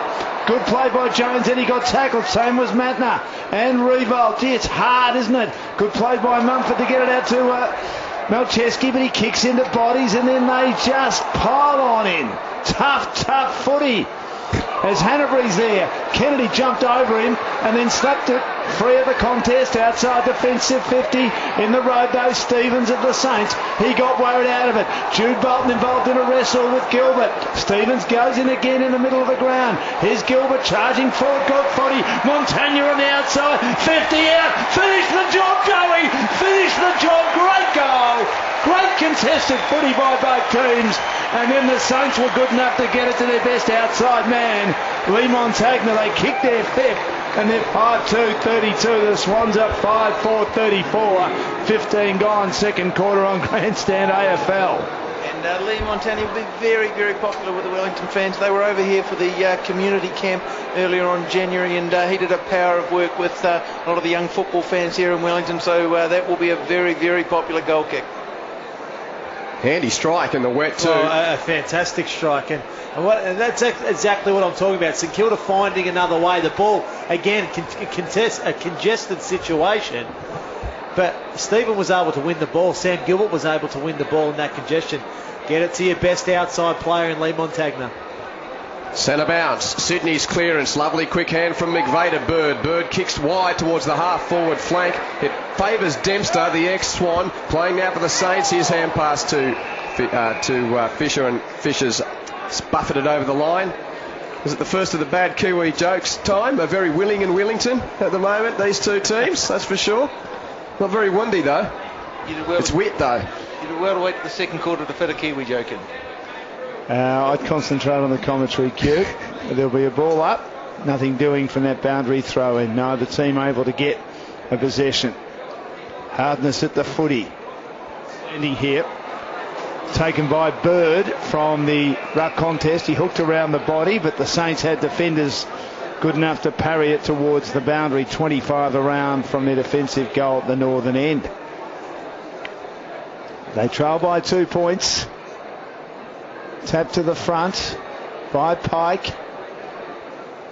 And again, number of players converging around the contest. O'Keefe crawling on broken glass to try and get it, but Hayes was in front, but his kick was smothered. And another boundary throw in, still about 20 metres around from the Swans' goal in front of the big screen at that northern end.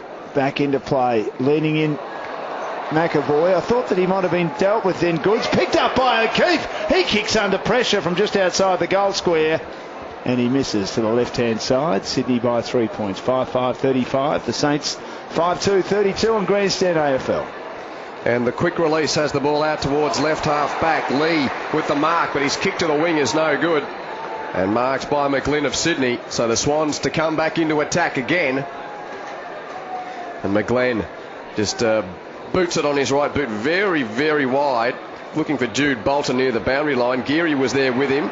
It's kept in momentarily before it's over for a throw in at right half forward for Sydney. The Swans led by 2 points at quarter time. It's 2 goals apiece in this quarter. 2-2 to 2-1 in fact. So the Swans out by 3 points as we speak. On attacking 50 for the Swans.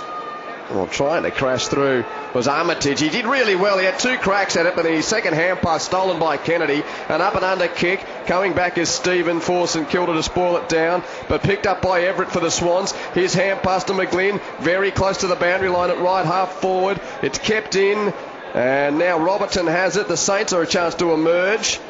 It's bobbling around. Armstrong's over it. He's tackled, and the umpire says mine. Tell you what, guys, some of these contests would not be out of place in a rugby match. They are very, very tight, and there are certainly a lot of players around the footy. Hey, we're harder than rugby players. Come on.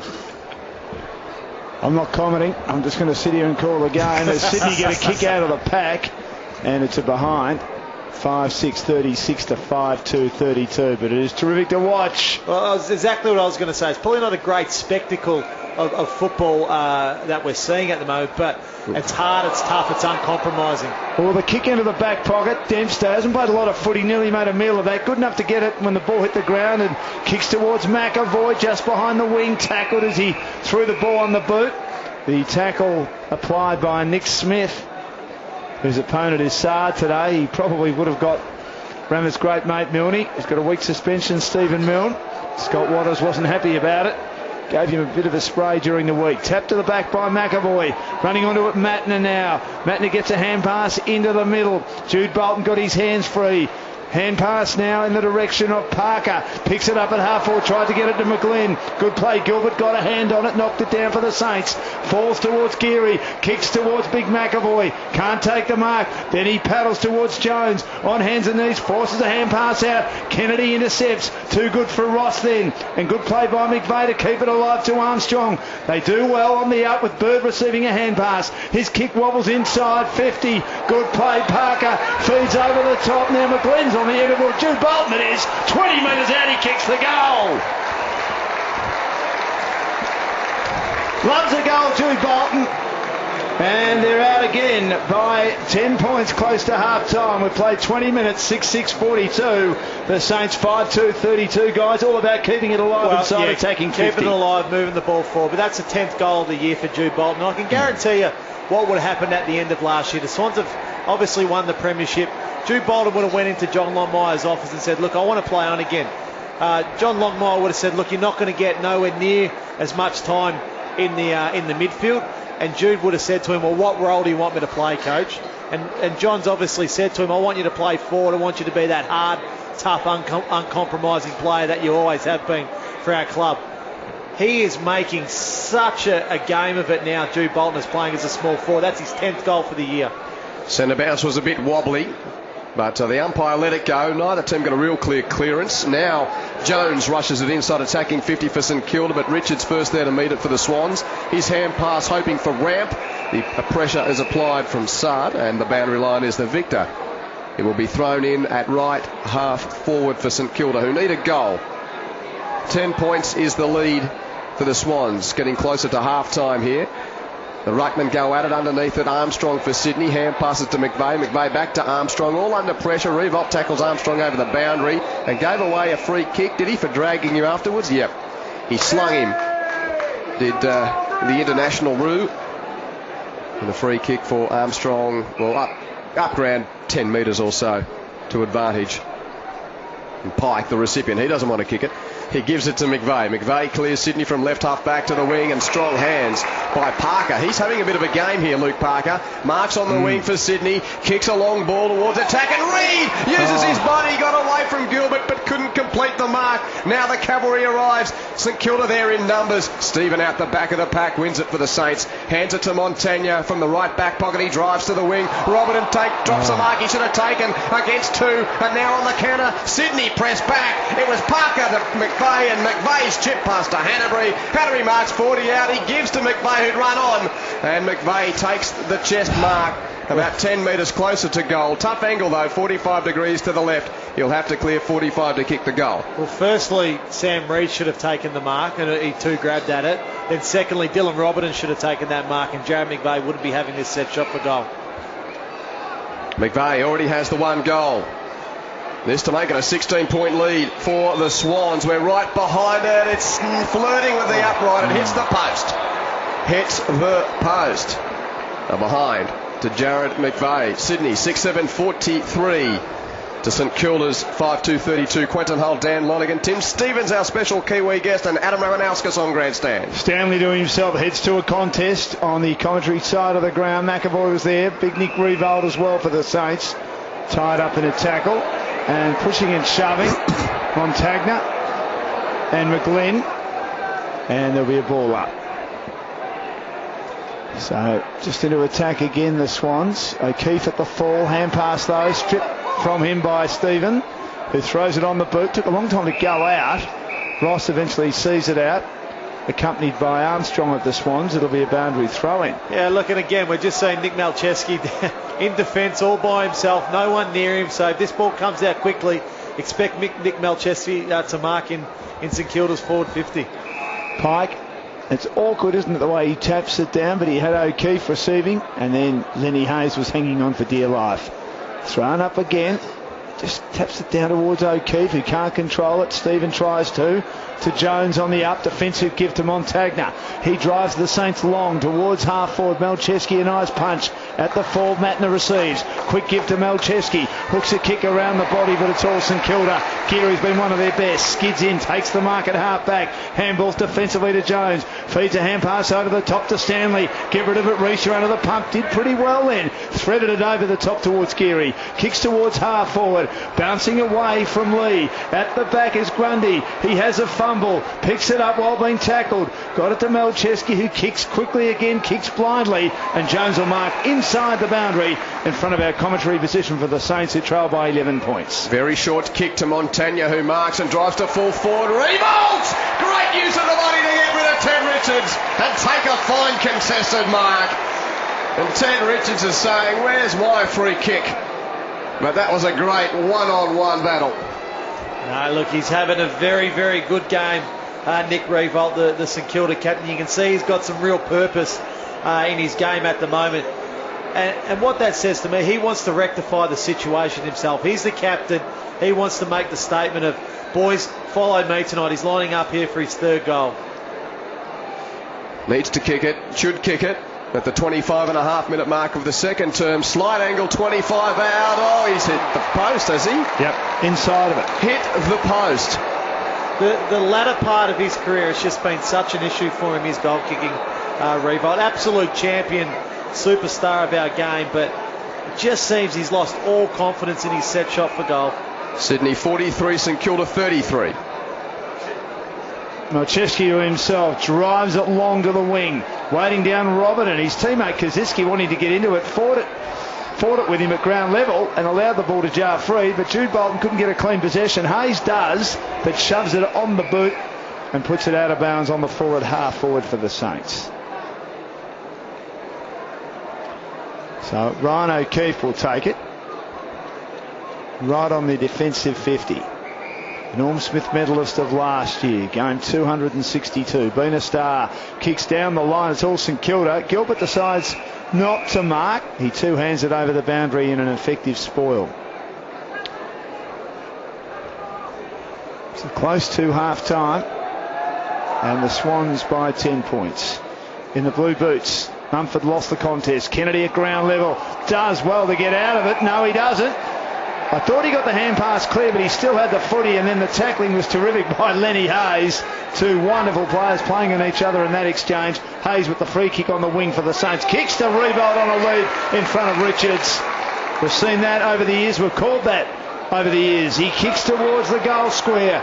Swans with numbers. Big punch by Malcheski. Clears the traffic, and Hanbury on the run picks up for the Swans. His kick to the wing, setting Parker a task against two. Robert and Shepherd's picked up by Geary, St Kilda's ball.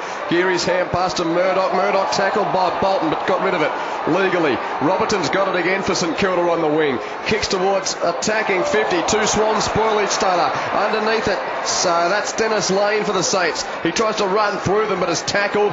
A mess of players appearing on the left half forward flank for the Saints. It's towed out of there though by O'Keefe of Sydney. Now crashing through is McGlynn. It's back in the chop. It's like a pick and drive where the blind side runs back into the maul or the ruck there, and we'll see a bounce.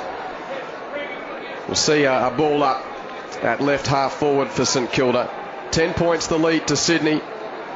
The punch favours McVeigh. He's tackled, dispossessed. Ball rolls towards the goal lot mouth for St Kilda. Sard couldn't pick it up. Neither could Grundy. Again, player slipping and sliding over the ball near the goal mouth. The umpire's watching. He'll ping someone here. Who's underneath it? It's a free kick. I had to wait for the umpire to signal Sydney's way. There were so many around them, Dan. I just had to work out who was at the bottom of it all. Yeah, ridiculous. We had no idea, did we? Couldn't see it. Kick by Malcheski was a bit dangerous. Goods did well to knock it to Hanbury's advantage, and then to Armstrong. Who are you kicking it to, Tony? Almost a good mark in the end to Montagna, but Reid came in very late. He made a good spoil. Kennedy tries to lay a tackle. Barging free over Hardnut Young right. Did well under pressure. Threw it on the boot for St Kilda, but the mark taken by Richards. Kicks across the face now to Grundy. Grundy's at half back on the outer side, Reginald. He kicks his team towards the wing, looking for McVeigh. Can't mark it. Jones is with him, having a good tussle. It's out of bounds between wing and half forward outer side. Saints just into attack going to the City end. They trail by 10 points. And the suit by C. Jones is just starting to get a little itchy on Joe McVeigh. Yeah, definitely. Look, it's probably been even so far, that contest between those two. Just a bit of frustration in that last passage. The ball rushed to half forward for Sydney, but Saints there in number, and they're out here on the western wing. The kick is marked by Montagna in space. He kicks, and right on the half-time siren. The kick wasn't all that great as it turned out. Very, very wide for Tommy Lee, but Lee couldn't get there before the siren sounded across the cake tin to signal half-time in the first AFL Premiership game on foreign soil, and it's the Sydney Swans, the reigning AFL premiers, leading St Kilda by 10 points. So they've extended their break from quarter time, which was 2 points, to now have a 10-point lead at half-time. Sydney kicking 3 goals 4 in that term to St Kilda's 2 goals 2. The Swans 6-7-43 to the Saints 5-3-33. And for Sydney, all singles, are they, Dan? Just double checking. We've got McVeigh, yes, Kennedy, Jack, Bolton, Richards, and on one shy, McGlynn is the other, Ben McGlynn. So the goal kickers for Sydney again, McVeigh, Kennedy, Jack, McGlynn, Bolton and Richards. While St Kilda's 5 goals, 2 of them to Nick Revolt, and singles to Justin Kazitsky, Seb Ross and Lee Montagna. So half-time, and Sydney getting on top in that quarter, 3 goals to 2, but the Saints kept fighting. Both teams missed a couple of chances, and it's a 10-point lead. 6-7-43 the Swans. The Saints are 5-3-33. We've got news coming up shortly. And it's a tough, hard battle here in Wellington. The first match outside Australia for premiership points in the AFL. Pleasure to be here. Dan Lonigan, Quentin Hull, Tim Stevens, our guest from AFL New Zealand. Good to have him with us. And Adam Ramanauskas here at the Wellington Stadium. Good crowd watching this tight battle between the Swans and the Saints, and Sydney leading by 10 points at half-time, 6-7-43 to 5-3-33. In the NRL earlier today, the Roosters' outstanding early season form has continued. Too good for one of the bottom teams, the Dragons. They've won 34-10, and we'll keep you updated throughout the night. It's basically Australia v New Zealand. The Warriors doing battle against the Storm. The Storm undefeated in Melbourne. 4 minutes in, there is no score as yet. Don't look at the form guide though when you have Storm Warriors that's right. games. Warriors got a very good record against them no matter where they've been on the table. There's a very good Kiwi population that follows rugby league in Melbourne that really gets behind the Warriors. That's exactly right. I'm saying all the right things because of course we're here in New Zealand. We are. Go Warriors tonight. Oh, I still think the Storm will beat them. Sorry to prick your balloon, Q, but that's okay. We'll keep an eye on that. Anyway, earlier today in Melbourne, across the road from where the Storm and the Warriors are doing battle at Amy Stadium at the MCG in front of 93,000, Essendon had an outstanding victory. They were too good for Collingwood. They won by 46 points, 18-13, 121. The Magpies 10-15, 75. We heard a snippet at quarter time. But here's the rest of the interview the ABC Grandstand team had with one of the stars for the Bombers, their skipper Jobe Watson, and we start with Josh Fraser. Jobe, congratulations, mate, on today's game, both individually and from a team point of view, and also the way you yourself have conducted yourself in front of the media and things over the first 4 weeks of the club. It can't have been easy, and you've handled yourself extremely well. I just wanted to ask you, from today's point of view, what were the key focuses or messages leading in today? What did you identify in the Collingwood makeup that you thought you could exploit? Well, I suppose we've been beaten pretty badly by them in the past, and their midfielders have really got on top of us. And even today, you know, when the momentum sort of swung in that second quarter, it was, you know, Swan and Sidebottom and Pendlebury and those guys who were leading that. So we just had to be more accountable around the midfield. A bit more of a consistent effort with our defence, and we thought that if we were able to, you know, keep the game in a contest and keep our contested football high, then, you know, that's more similar to the way we want to play. So we sort of identified as if we can keep the game in a contest, you know, keep it into a one-on-one, then it'll give us a better chance to try and beat them. And were the clearances spoken about at half-time? Because you were well down in that area, but despite Bell Chambers having a huge impact with the hit-outs, you weren't able to extract it from the clearances that often, but that turned in the second half. Was that spoken about? Yeah, we got a bit of a rocket, which we needed, you know, from Goody, our midfield coach, about our effort around the ball, and they were out muscling us, and you know, we had to do something about it. And Tommy and Hilly were getting their hands to the ball, but their midfielders were just getting first use. So you know, we just had to be a bit more hungry, a bit hungrier around the footy, and a bit more desperate. And I thought the guys were much better in that in the second half.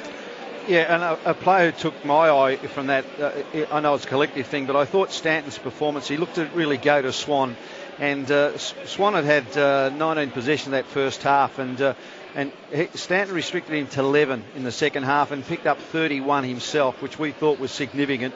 And the other area you spoke about, Joe, was that even though you're in front at half-time on the scoreboard, we thought you were well in front on general play, but an area of concern was that Collingwood were getting a lot of uncontested ball, a lot of soft ball out wide. In the second half, you really put the clamps on them. Yeah, I thought it was a fantastic job by Stance in the second half. Dane's, you know, such a wonderful player and has really been the catalyst for some huge Anzac Day wins for Collingwood. So his effort was momentous for us. And then, yeah, you're right. The uncontested football that they were getting just meant that they were controlling the ball, and we just felt that if we were a bit tougher around the footy, if we were a bit more contested style of game, then it would reduce the amount of uncontested footy that they were getting. Another thing that we felt was pleasing from an Essendon perspective was spreading of the load. We thought that when we looked at Essendon players compared to Collingwood today, you had more guys who contributed, and not only just in stats, but our impression from here was that the work rate of prepared to get across and outnumber, especially after half-time, was certainly all Essendon's way. Yeah, I think we're starting to develop some depth in our midfield, and look, to be mindful of Collingwood, they're missing Dane Beams, who's, you know, a high quality player, Luke Ball as well, Darren Jolly, so they've got some depth to come back to their team, but we're trying to add some similar sort of depth to get to where they are, and you know, I think that all the good sides seem to have 8 to 10 guys who can go through there, and if they're not in their midfield, they're playing on your half forward, half back flanks, and it's a really important part of the game.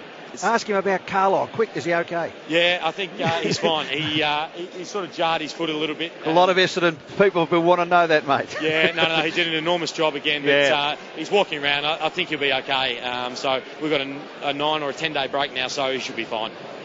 Terrific, Joe. Thanks a lot. Thank you. Jobe Watson, the Essendon skipper, after another big day for his club at the MCG. What a terrific start for the year for the red and the black. 18-13, 121 to Collingwood's 10-15, 75. So a 46-point win for the Bombers here in Wellington. We've got all the two senior sides just running back out onto the field. Sydney, in fact, just going through a few handball drills as the Saints re-emerge, and Sydney has a 10-point lead, 6-7-43 to the Saints 5-3-33. Right? And Tim, we've seen all the Oz kickers out there on the ground at half-time. I believe the numbers are quite amazing already over here. We get we call it Kiwi kick over here for obvious reasons, and we get in 30,000 kids over here each year. Obviously the same age, 5 and 12-year-olds for 8 weeks each, and that's probably our big target for the next 2 or 3 years. We really want to extend that beyond just 8 weeks, so that and obviously grow the numbers as well, because it's not just about having the elite AFL players here. We also want to grow the game in the country, and we see the way to do that is through the Kiwi Kick program. Oh, no doubt about that. Look, it was a terrific sight there. All those young kids just out there. And they don't ever forget an experience like this. One other question that I wanted to ask you: where did the name the Cake Tin originate from, or who made the name up? I think that's one of the names that probably the architects who worked long and hard to come up with such a fantastic venue probably didn't stand back and look at a model, and it just looked like one of Mum's cake tins. So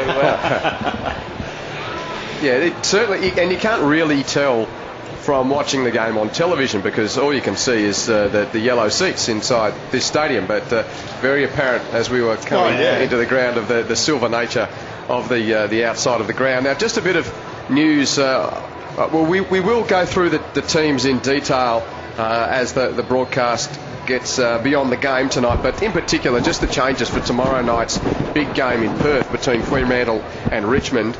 McFarlane, Ibbotson and also Jack Hanneth into the Fremantle side, with Subin, Sutcliffe and Smith out of the team.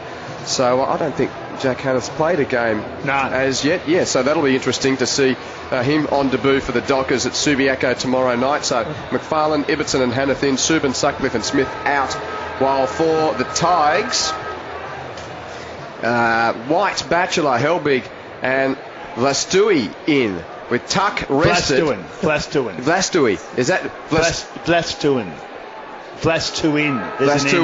Okay. Vlastuin. He's the number one draft, or the first round draft. Yeah, Tuck, Chaplin, Morris and Conker out of the team, so there's some big outs. Second half's underway here, Dan. We're playing for the Simpson-Henderson Trophy tonight, the first ever match for premiership points outside Australia, and there's a stalemate straight away. And the Simpson-Henderson Trophy acknowledging two men who embody the Anzac spirit. Both are part of the enduring image of carrying wounded on the back of a donkey during the Gallipoli campaign. And the players here are certainly showing some Gallipoli spirit as Robertson and McGlynn slide to the boundary. Bodies crash in. Good hand pass by McVeigh to McGlynn, hard on the boundary. Wobbly kick to half forward for the Swans. Pack collapses. Free kick. I think it's going to go Sydney's way. Parker was pushed forward. He was front of the pack. He plays on quickly. He's been very good so far. Towards the goal square. It's a loose ball. Sam Fisher's there. He goes over the line. Skidding over the line with the ball, and a rush behind. The first score of the second half going to the Swans, taking 30 seconds. 6:8:44 to 5:3:33. Stanley to himself, runs to the pocket and drives a very long right foot drop punt to the outer side, and there's a whistle on play and a free kick in that pack. And it's going Sydney's way to Grundy, who will just put it back to where it came, the attacking zone for the Swans, but an uncontested mark for the Saints taken by Fisher. He hand passes to Dal Santo. Dal Santo's kick across the face of goal, marked by Dempster in the left back pocket. And guys, we see already that the Saints have no players in their attacking half. Indeed. Yes, so Dempster has to run across the face of goal, kicks to right half back, finds Lenny Hayes, who takes the mark. Hayes for the Saints chips forward, and Revolt the required minimum of 15 up the ground. Well, that's his 9th mark for the game, and he's coming up for his 20th possession here, Revolt. So he's just forward of right half back though, so he kicks it to half forward. He can't kick it to himself. Sard was the target, and the Swans win out as Hanbury burst through, gave a hand pass to McVeigh. He's tackled by Jones. That suit continuing to wear Jared McVeigh as the ball goes over the boundary line on the outer side. I know Hanbury had to get rid of that quickly, but he did panic because Jones was basically wearing McVeigh. Boundary throw in, slightly attacking side of the wing for the Saints. On the outer side, it falls to Big McAvoy after winning the tap originally. Wrestling hard Pike for the Swans, trying to jar his arms free as O'Keefe. Bird does. Defensive give to Smith. Wobbles a kick towards the bootlaces of McGlynn. Now Jude Bolton's there. Gets a little hand pass out. It's tough. Good play, Parker. Jude Bolton's clear of traffic. Now to Hanbury, stalked by an opponent. Feeds to Jude Bolton. Looking for Jack. Had his back to the play and had it knocked down close to the boundary by Stanley. Sydney may emerge again. Good play, Parker. Inside, give to Reid. All the Blondies combining, and now Goods on the end of it. Marks 40 metres out. They had to work that. They were under pressure. St Kilda players were circling on that outer side, but they found a way through. Well, it was just ugly football there by both teams, I think. A lot of mistakes. And then the one clear possession that Luke Parker gets, he finds Adam Goods directly in front, 30 metres out. So Goods, four-time All-Australian, game 324, has kicked the goal. He doesn't miss too many, Goodsy, closing in on 400 career goals. Kicks his first tonight, 7th of the season. And there's a handy break now for Sydney. 7-8-50. The Saints are 5-3-33 on Grandstand AFL. The lead is just starting to get out of control, Tim, a little bit for the Saints. Yeah, that's a big goal for the Swans, because the Saints would have wanted to come out, and they were in it at half-time, and it's the first, biggest lead of the match, I think, guys. It is, yes. And Tim and Quentin both made very good points. St Kilda, no one in their forward line to kick to, and Nick Revolt has to come so far up the ground to continually get his possessions. They need him deeper, but they just don't have the options up the ground there. Sydney have made the change. Heath Grundy's now gone to Revolt, and Teddy Richards is on playing on Justin Kaczynski. McAvoy got the tap, but Stephen just mishandled at the Rove. It's back in the chop, and Sydney win out McVeigh with a quick hand pass to Everett. Everett kicks Sydney inside 50. It floats to the back of the pack. A chance for Stanley to mop up all the ball, evaded him, and now he has to go in and try and tackle to force a neutral. McVeigh brings it out. Oh, Malcheski kicks it out of the air, and it's marked by McGlynn at the top of the goal mouth. He's done an Elwyn Davey, Q, except he didn't kick the goal this time. The spirit of Nicholas Davis on a slippery night at the SCG there. How are you going, Cats fans? Here's McGlynn right in front. But that had a bit of the old N. Davis out of the air magic about it. Having the last laugh, the Cats fans. Oh, you just love the thinking there of Malcheski. Knew the pressure was coming, but just to think to kick it out of mid-air, I love it.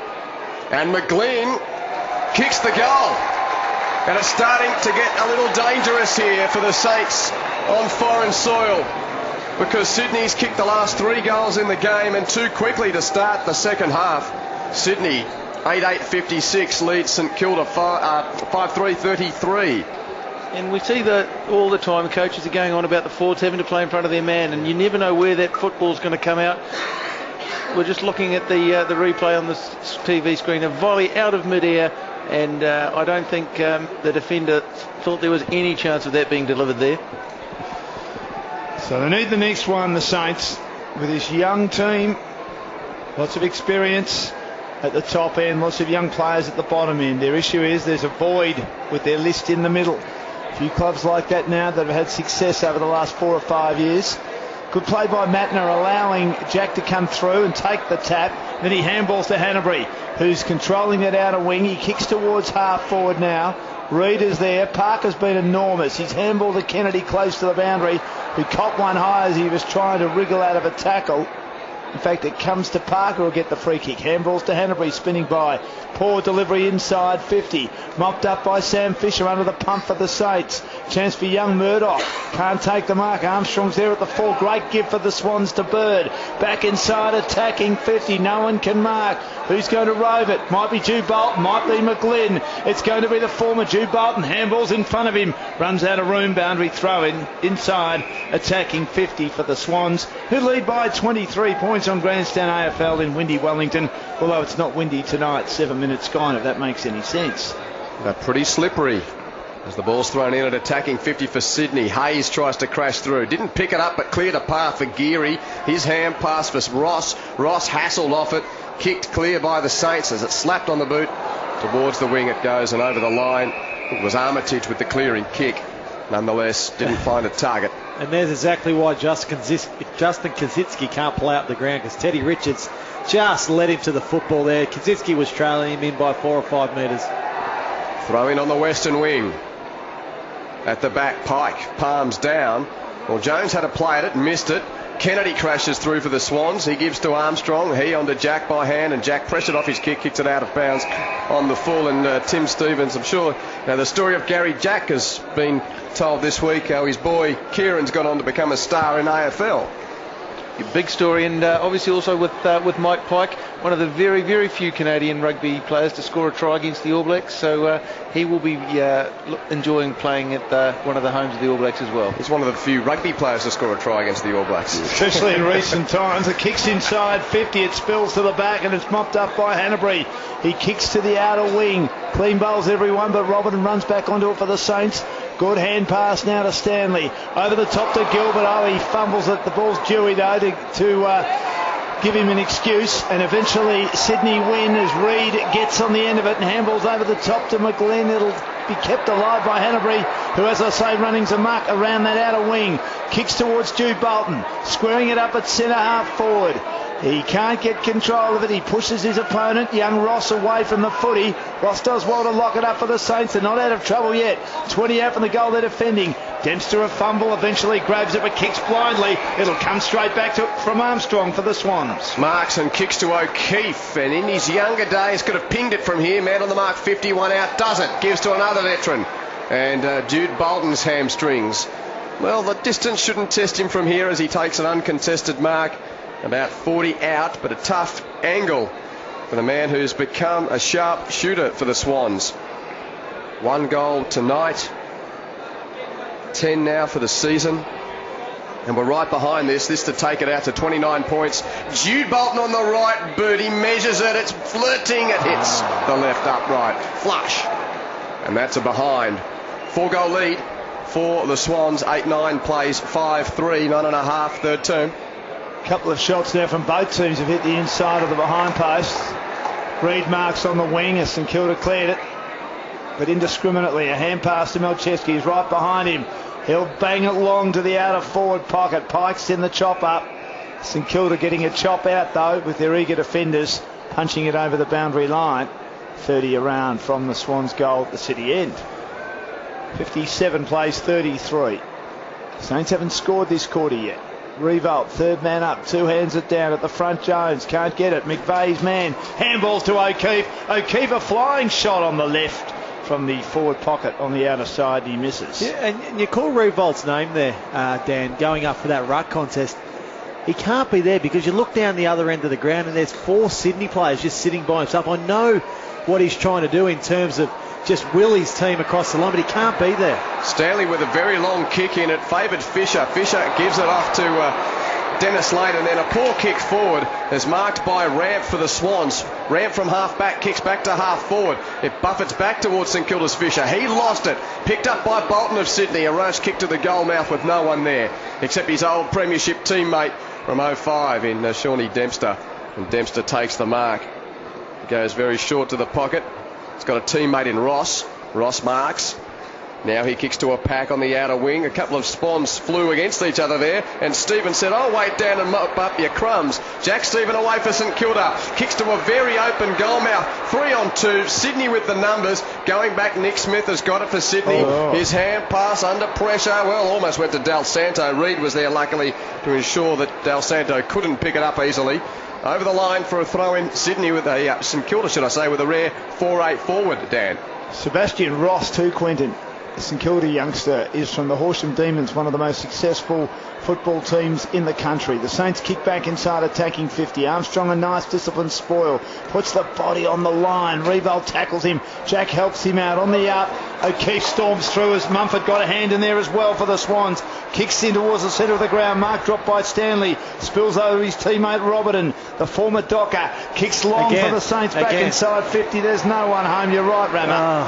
Richards reads it like you've been reading it all day. He marks last line of defence, 20 out from their defensive goal at the northern end, in short to Malcheski. What amazes me is that I can see it as clear as day up there. There's 6 coaches sitting up in the coaches box. They need to change their structure here, the Saints. Or at least get the message out there not to kick it long to no one. As Malcheski kicks to the wing, no mark. St Kilda underneath it, but the kick forward, has it been marked by Kazitsky? Yes, it is. At right half forward, he kicks looking for Sard. He's spoiled from behind, and it's picked up and kicked clear by Richards as he whacks it back to the wing. And a good mark, though, for the Saints, taken by Dempster, just forward of the wing. Good defender, Dempster. Yeah, all Australian last year. Very good defender.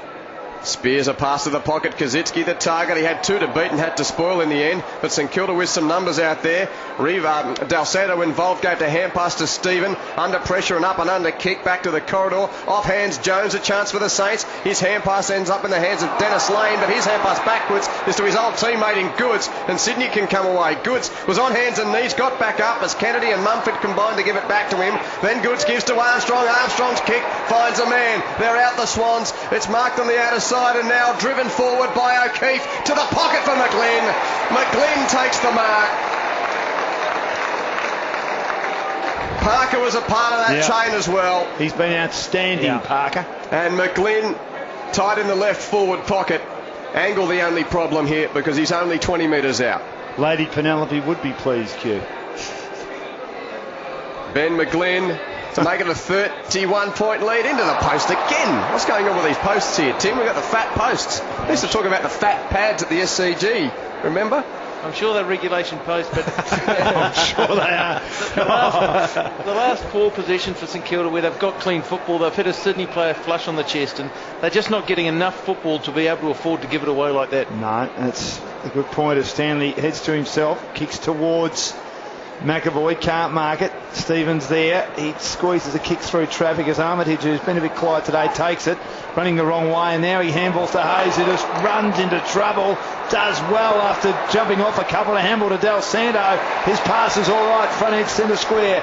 Gilbert takes the mark, chips carefully inside 50. Mark not taken, but a St Kilda player got one high and should take a free kick. His treatment by Pike wasn't great. Well, look, he made Sard earn that free kick. Sard gets the free kick.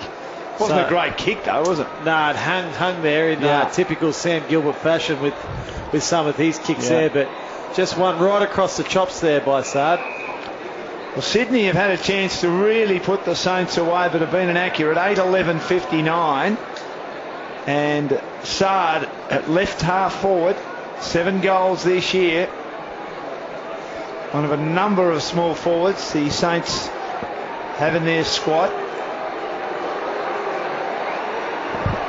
And this, for their first score of the third quarter, would come at the 15-minute mark. Not a great kick, off the side of the boot, and it sails out of bounds. There was a couple of hands on that. Pike, who gave away the free kick, helped it over the boundary beside the right behind post at the northern end of the Wellington Stadium. Saints in some trouble, down by 26 points, but deep into attack. Stevens under the throw in, but tackled as soon as he got it. The umpire watches on. Malcheski tries to break free. It's back in the chop. Still all in the right forward pocket for St Kilda. Just a massive bodies. Rolling maul it would be if the Hurricanes were playing here. And the umpire's deciding, yep, it's neutralised at the back of that scrum, feed me. I'll throw it in the air.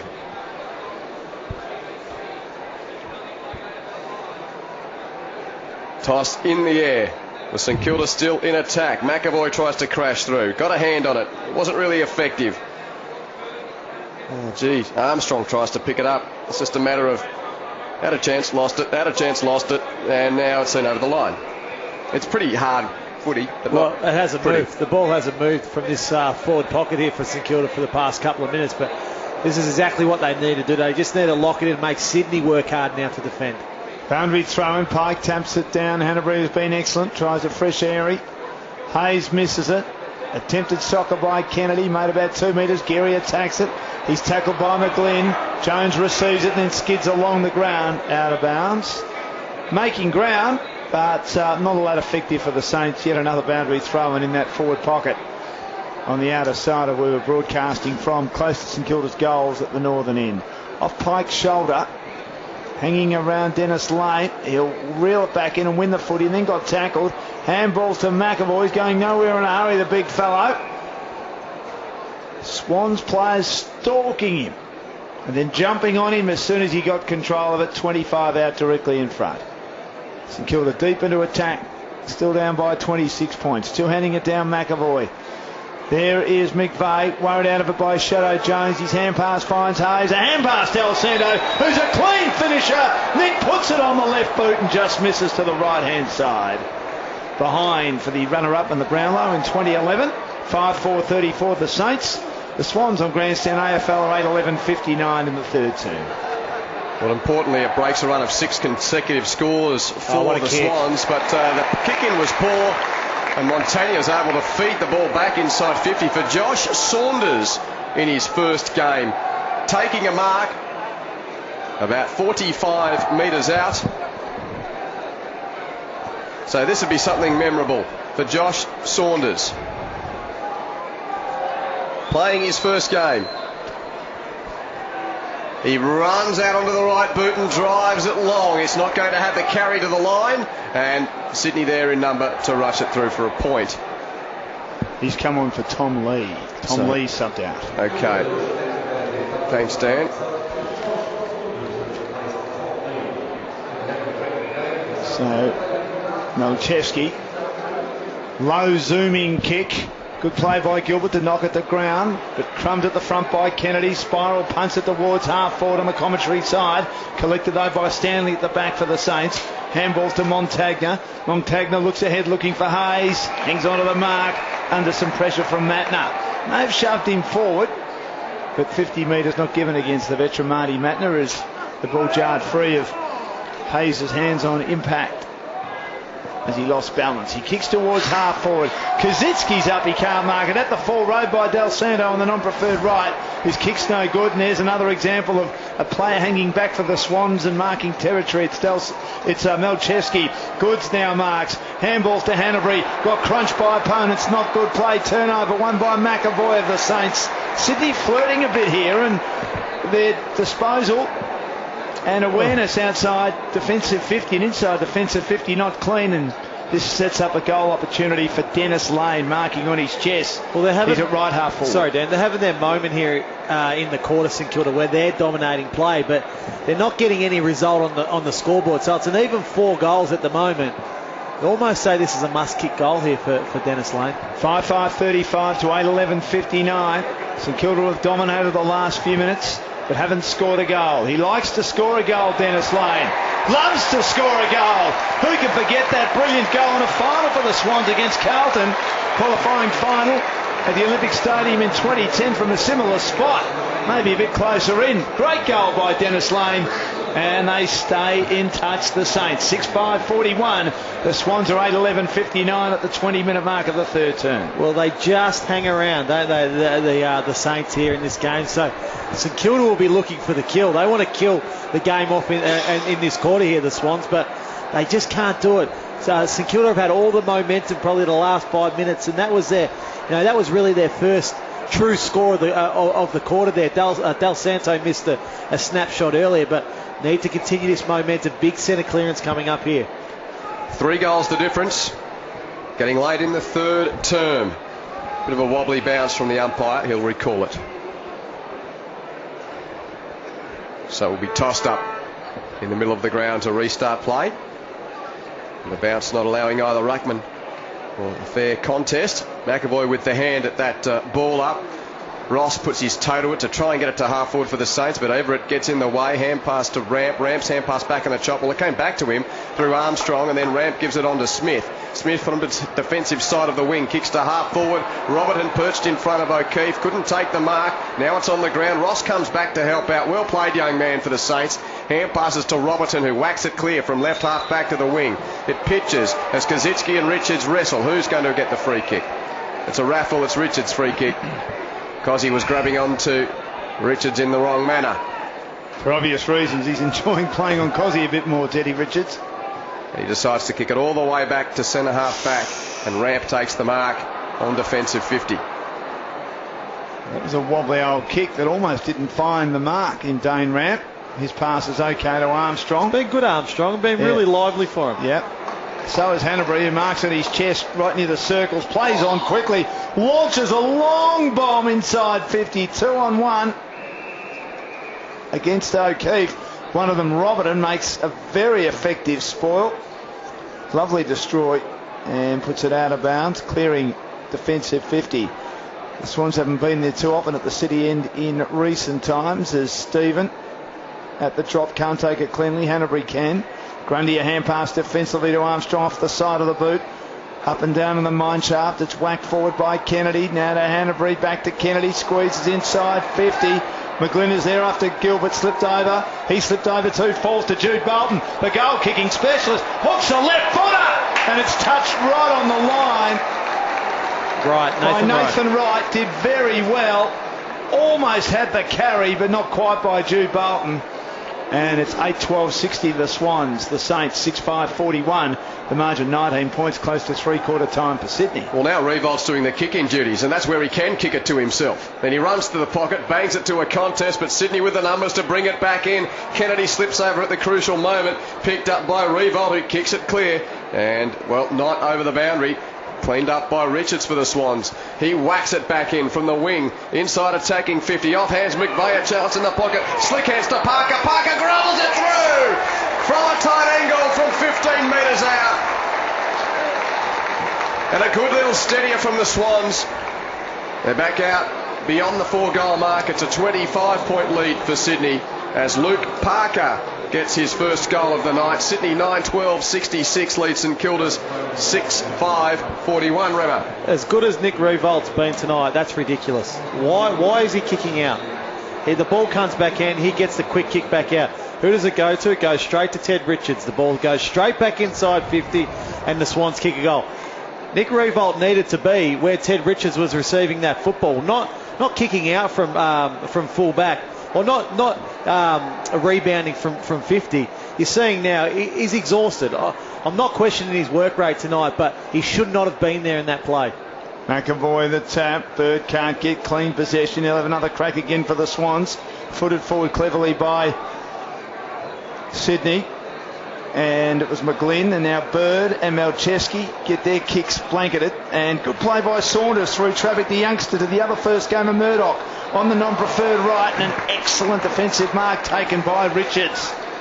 Been superb. It's still a chest mark in your defensive 50, and the St Kilda coaches really have to be very worried about that. Kick to the outer wing. Sydney with numbers at the drop. Hanbury a hand pass to McVeigh, the skipper, who got swung around in an arc in a tackle, and the ball is dislodged and out of bounds in front of the Sydney dugout. Josh Kennedy coming back on. Had plenty of it again. Averaging 27 possessions a game so far this year. Sydney's best and fairest of last year. Mumford got a couple of hands on that one in the ruck contest. Good tackle laid by Mumford. Ball slips out the back, and they have the numbers there, the Saints. If they can just get hold of it, they can't. Hurried kick comes towards the middle of the ground, and Matner, great hand pass on the up to the busy Armstrong. Now to Nick Smith on the left, kicks to half forward, going back with the flight. Geary, the lookalike, rights at the back for the Saints. Got worried out of it in the tackle. His hand pass falls to Jack of Sydney, and a hand pass to O'Keefe. Stand start kick inside 50. Pike can't mark it. Fisher punches it down to Stanley, and St Kilda hold firm for the time being with a defensive give to Montagna. His kick wide, looking for Hayes, doesn't get there. Everett got in the way, took a mark, played on quickly, looking for McVeigh. He didn't pick it up, but it's rushed to the goal line, and McGlynn gets one high at the top of the goal mouth, and then he hand passed it through for a point. That was bizarre. Now, I just listening to myself call that. That happened, didn't it? McGlynn just hand passed it through for a point. I think he was hoping for someone on the last line. Nonetheless, it's a behind. I'm not sure. 67 plays 41. The quick kick in has resulted in a free kick to Jack Stephen at left half back. Yeah, well, Matner escorted it over the boundary and was pinned. Can't quite understand that. He had about a metre to move. And 50 metres against Ramp on Dennis Lane, who can keep the Saints in touch, because as we know, he's a proven goal kicker. 27 gone. He'll come from the wing to left half forward at the northern end here in Wellington. No, I think this will still test him. He's accurate. I don't think he's long enough though. If it was Quentin Lynch, maybe. So Trent Dennis Lane traded to the Saints from the Swans in the off season. Will kick from 48. It's not a bad effort. Doesn't come back enough. Heading right, then came back left, but not sufficiently. And an opportunity goes begging for the Saints, who trail 6-6-42 the Swans, and 9-13-67 on the stroke of three-quarter time. And again, the Swans move it out quickly. Kick mark inside 50, and then the long ball to the wing, and Everett's there to take the grab. He's actually defensive side of the wing for Sydney. Drives it now towards half forward. Kazitsky first hand in the pack. Underneath it was Geary. He's had a busy night. His hand pass doesn't really find a target. And there's the three-quarter time siren. Sydney in control here. A 25-point lead for the reigning premiers. Plenty of will shown out there, but it's been a messy, tough night in slippery conditions, and the Swans have extended at every break. They were 2 points in front at quarter time, 10 points in front at half time, and in that term Sydney kicked 3 goals 6 to St Kilda's 1 goal 3, and it's now a 25-point lead for the reigning premiers. Sydney 9 13 67 to St Kilda's 6 6 42. The goal kickers for the Swans: McGlynn has 2, and singles to McVeigh, Kennedy, Jack, Bolton, Richards, Parker and Goods. Adam Goods also kicked a goal in that term. Well, 6 goal kickers for the Saints. Well, 6 goals kicked, 5 goal kickers, 2 to Nick Revolt, and singles to Seb Ross, Trent Dennis-Lane, Lee Montagna and Justin Kaczynski. So a 26-point lead to Sydney. Some work for the Saints to do in the last quarter. Good win by the Bombers today in the AFL in the Anzac Day match in front of 93,000, more than 93,000 at the MCG. They won 18-13, 121. And the Magpies 10-15, 75. David Zaharakis, outstanding, won the Anzac Day medal. 34 possessions and 4 goals. Jason Winderlich has had a lot of injuries in his career, but a valuable member of that side.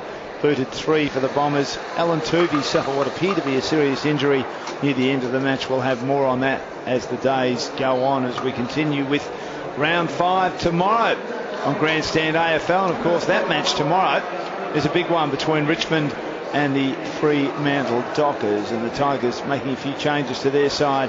The Dockers as well. We'll go through those at the end of our coverage tonight. Now in the NRL, a win to the Roosters. They beat St George. We'll update Melbourne Storm and the New Zealand Warriors shortly. Three-quarter time in Wellington, Sydney with a 25-point lead, and the Swans looking to bounce back from their loss to Geelong last week, while the Saints staring down the barrel of a 1-4 start to the season. The Premiers 9-13 67 to the Saints 6-6 42. Our experts tonight: Adam Ramanauskas, well known to you, and Tim Stevens, a member of the board of New Zealand AFL, an umpire and a winner of the International Cup in 2005, was it, Tim, as a former player? Just can't hear you at the moment. Tim, have another try. Can't hear you at the moment. We'll tell you, you can tell us about your playing exploits in a moment. I'll just give the stats to three-quarter time. For the Swans, Hanbury's got 28 possessions, Jared McVeigh 21, Josh Kennedy 21, Luke Parker 20 and Tony Armstrong 20. While for St Kilda, Hayes with 23, Revolt 22, Stephen 19, Geary 18 and Montagna 17. Tim, I think we can hear you now. You look almost big enough for key position. Yeah, fullback. Okay. Got a nosebleed if I went past the centre, but we were lucky enough in the second International Cup to play Papua New Guinea on the MCG, and look, for any aspiring AFL player from around the world, coming to the home of Aussie rules was a real treat. And how many expats in the team? The rules of the International Cup prevent any player who has lived in Australia between the ages of 12 and 17. So your formative years can't be based in Australia. So we were all Kiwis. Excellent. And the Papua New Guineans are obviously very keen, and the Irish always bring down a very strong side. And do you see any way back for the Saints here, Tim? Oh, look, I think you certainly can't. I think, Adam, you said you can't fault their effort, but they're just having to work so much harder for their points than Sydney are, and Sydney seem to be able to withstand the pressure, get a couple of easy balls out of their own backline and convert that into points very quickly. Well, I think you summed it up perfectly there.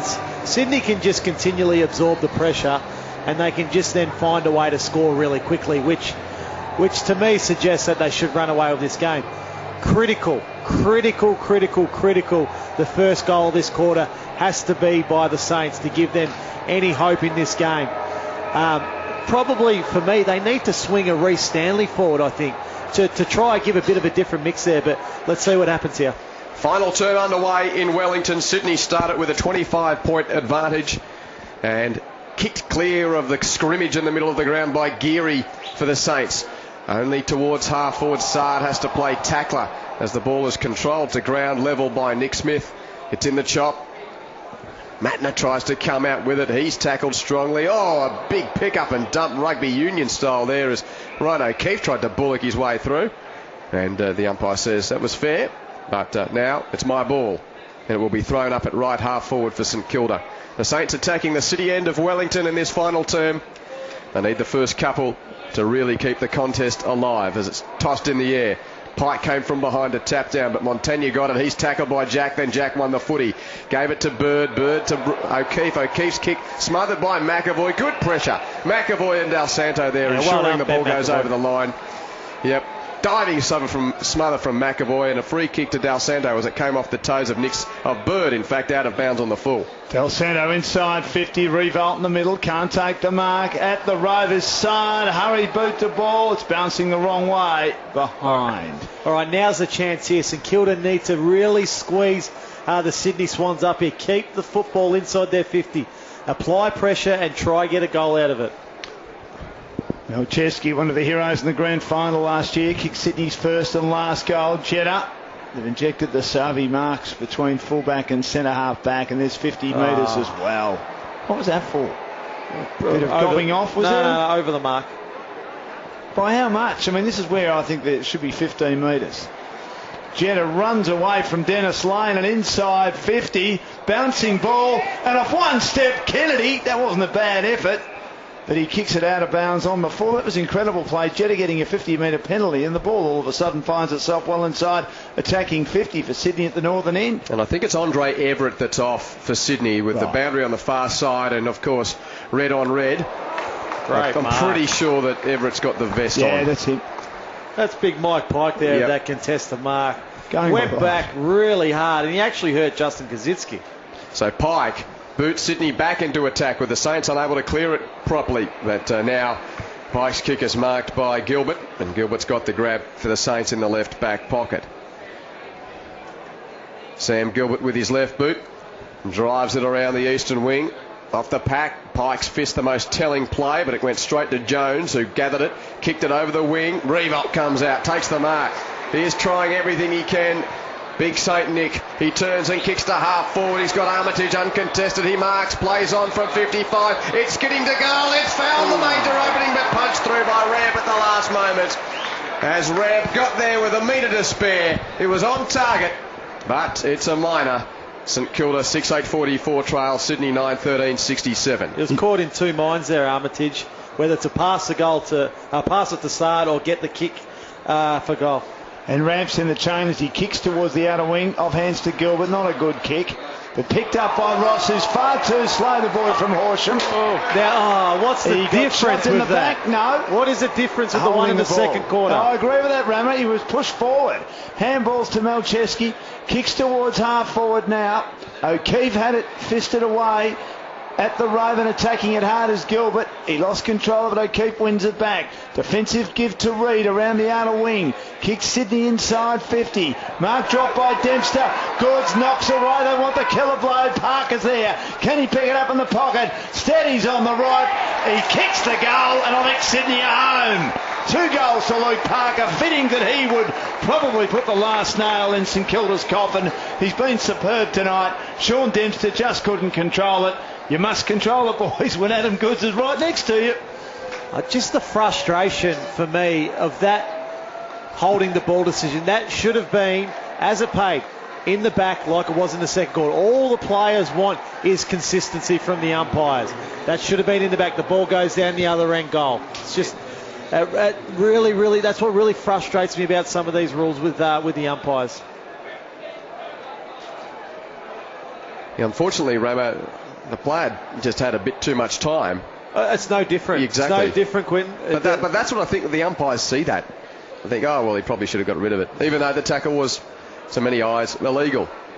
Back in the middle. Sydney defensive side of the pack get the clearance out towards the wing. Jetta gives a hand pass to Ramp. A rush kick to half forward looking for Parker. He couldn't grab it. In the choppers, McGlynn coming through his Jack. He's tackled fiercely. Oh, and that's holding the ball. As hot as you'd like. Sam Gilbert with the free kick. Play onto advantage. It's kicked to half forward. Revolt marks a kick and a half from goal. At centre half forward. He chips into the corridor and the mark is taken by Sard. Sard takes a chest mark. 45 out directly in front. It's got this very unique kicking style. Ahmed Sard on goal. Goes back to almost centre half back at the moment. He is back at, he's almost at halfway. And the man on the mark is 45 metres out from goal. It's pretty effective though. Generally. I'd love to have the clock on him from actually when he took the mark, because the rule as it states is 30 seconds.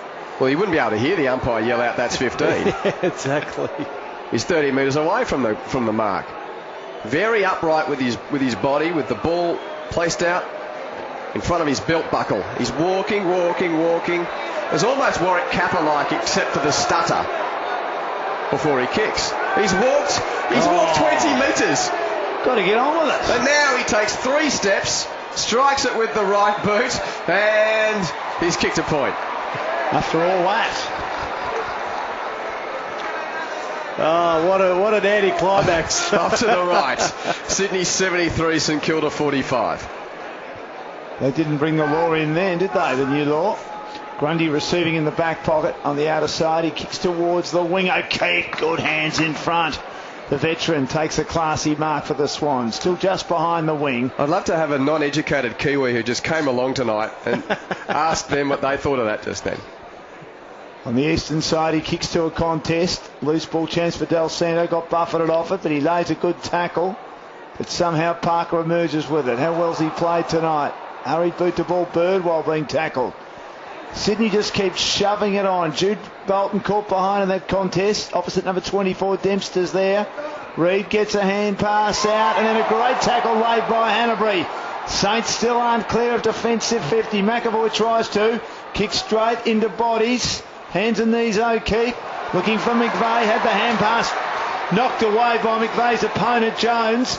Jones then kicks terribly. Rampy dropped it. He probably should have taken it. His teammate Grundy come in front of him, but good enough to get boot to ball, and then it slips through McVeigh's fingers. It's like a cake of soap, and now Stephen wins it for the Saints, but's tackled. He's tackled and loses it. McVeigh, underground hand pass there, trying to link up with Bolton, but Bolton's too close to the line. Jack Stephen learned a very, very valuable lesson there. He tried to be a little bit cute with Kieran Jack. Kieran Jack just followed his hips and just nailed him into the ground with that tackle.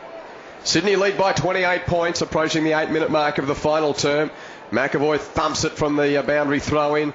Jones has tried very hard. He got a toe poke there to get it to Montagna, who kicks the Saints clear. From right half back towards half forward, Revolt takes a one-on-one contested mark against Grundy. He's too far out to score. Terrific centering kick. Mark taken at centre half forward by Geary. He's 55 out, sells a dummy, has a long shot and kicks a goal.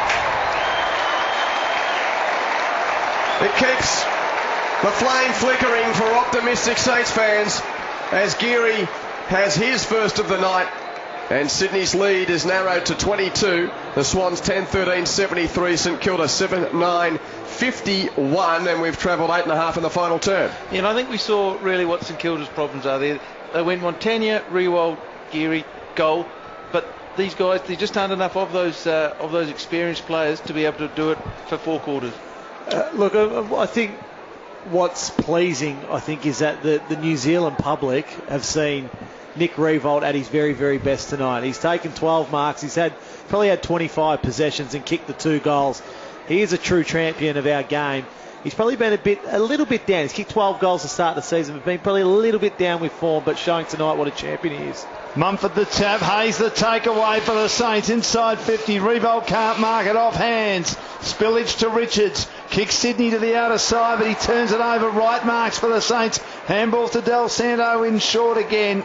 Mark taken by Dennis Lane, who kicks into McVeigh. Back to Dennis Lane. Hooks a right footer inside 50 for the Saints.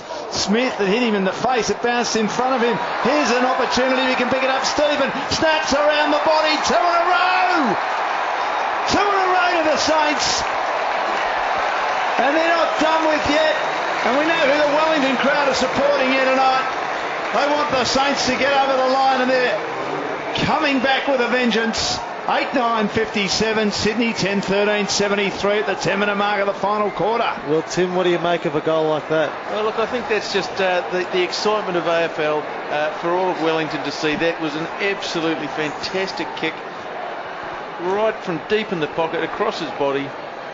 Just absolutely no daylight there for Jack Stephen to work with, but that's just the skill of these games. Regardless if it's the slippery conditions tonight, the players can still have the ability to kick goals like that. The contest needed it. 16 points the lead to Sydney. Time enough for St Kilda if good enough. In the middle they get another clearance. It's whacked inside, attacking 50 by Armitage. Very, very wide, and over the boundary line it goes. But it's inside the attacking zone for the Saints, with the throw-in to be effected about 40 metres out between right half forward and the right forward pocket. 2 in 90 seconds to the Saints to bring it back to 16 points. The throw-in goes over the head of the ruckman, behind the pack.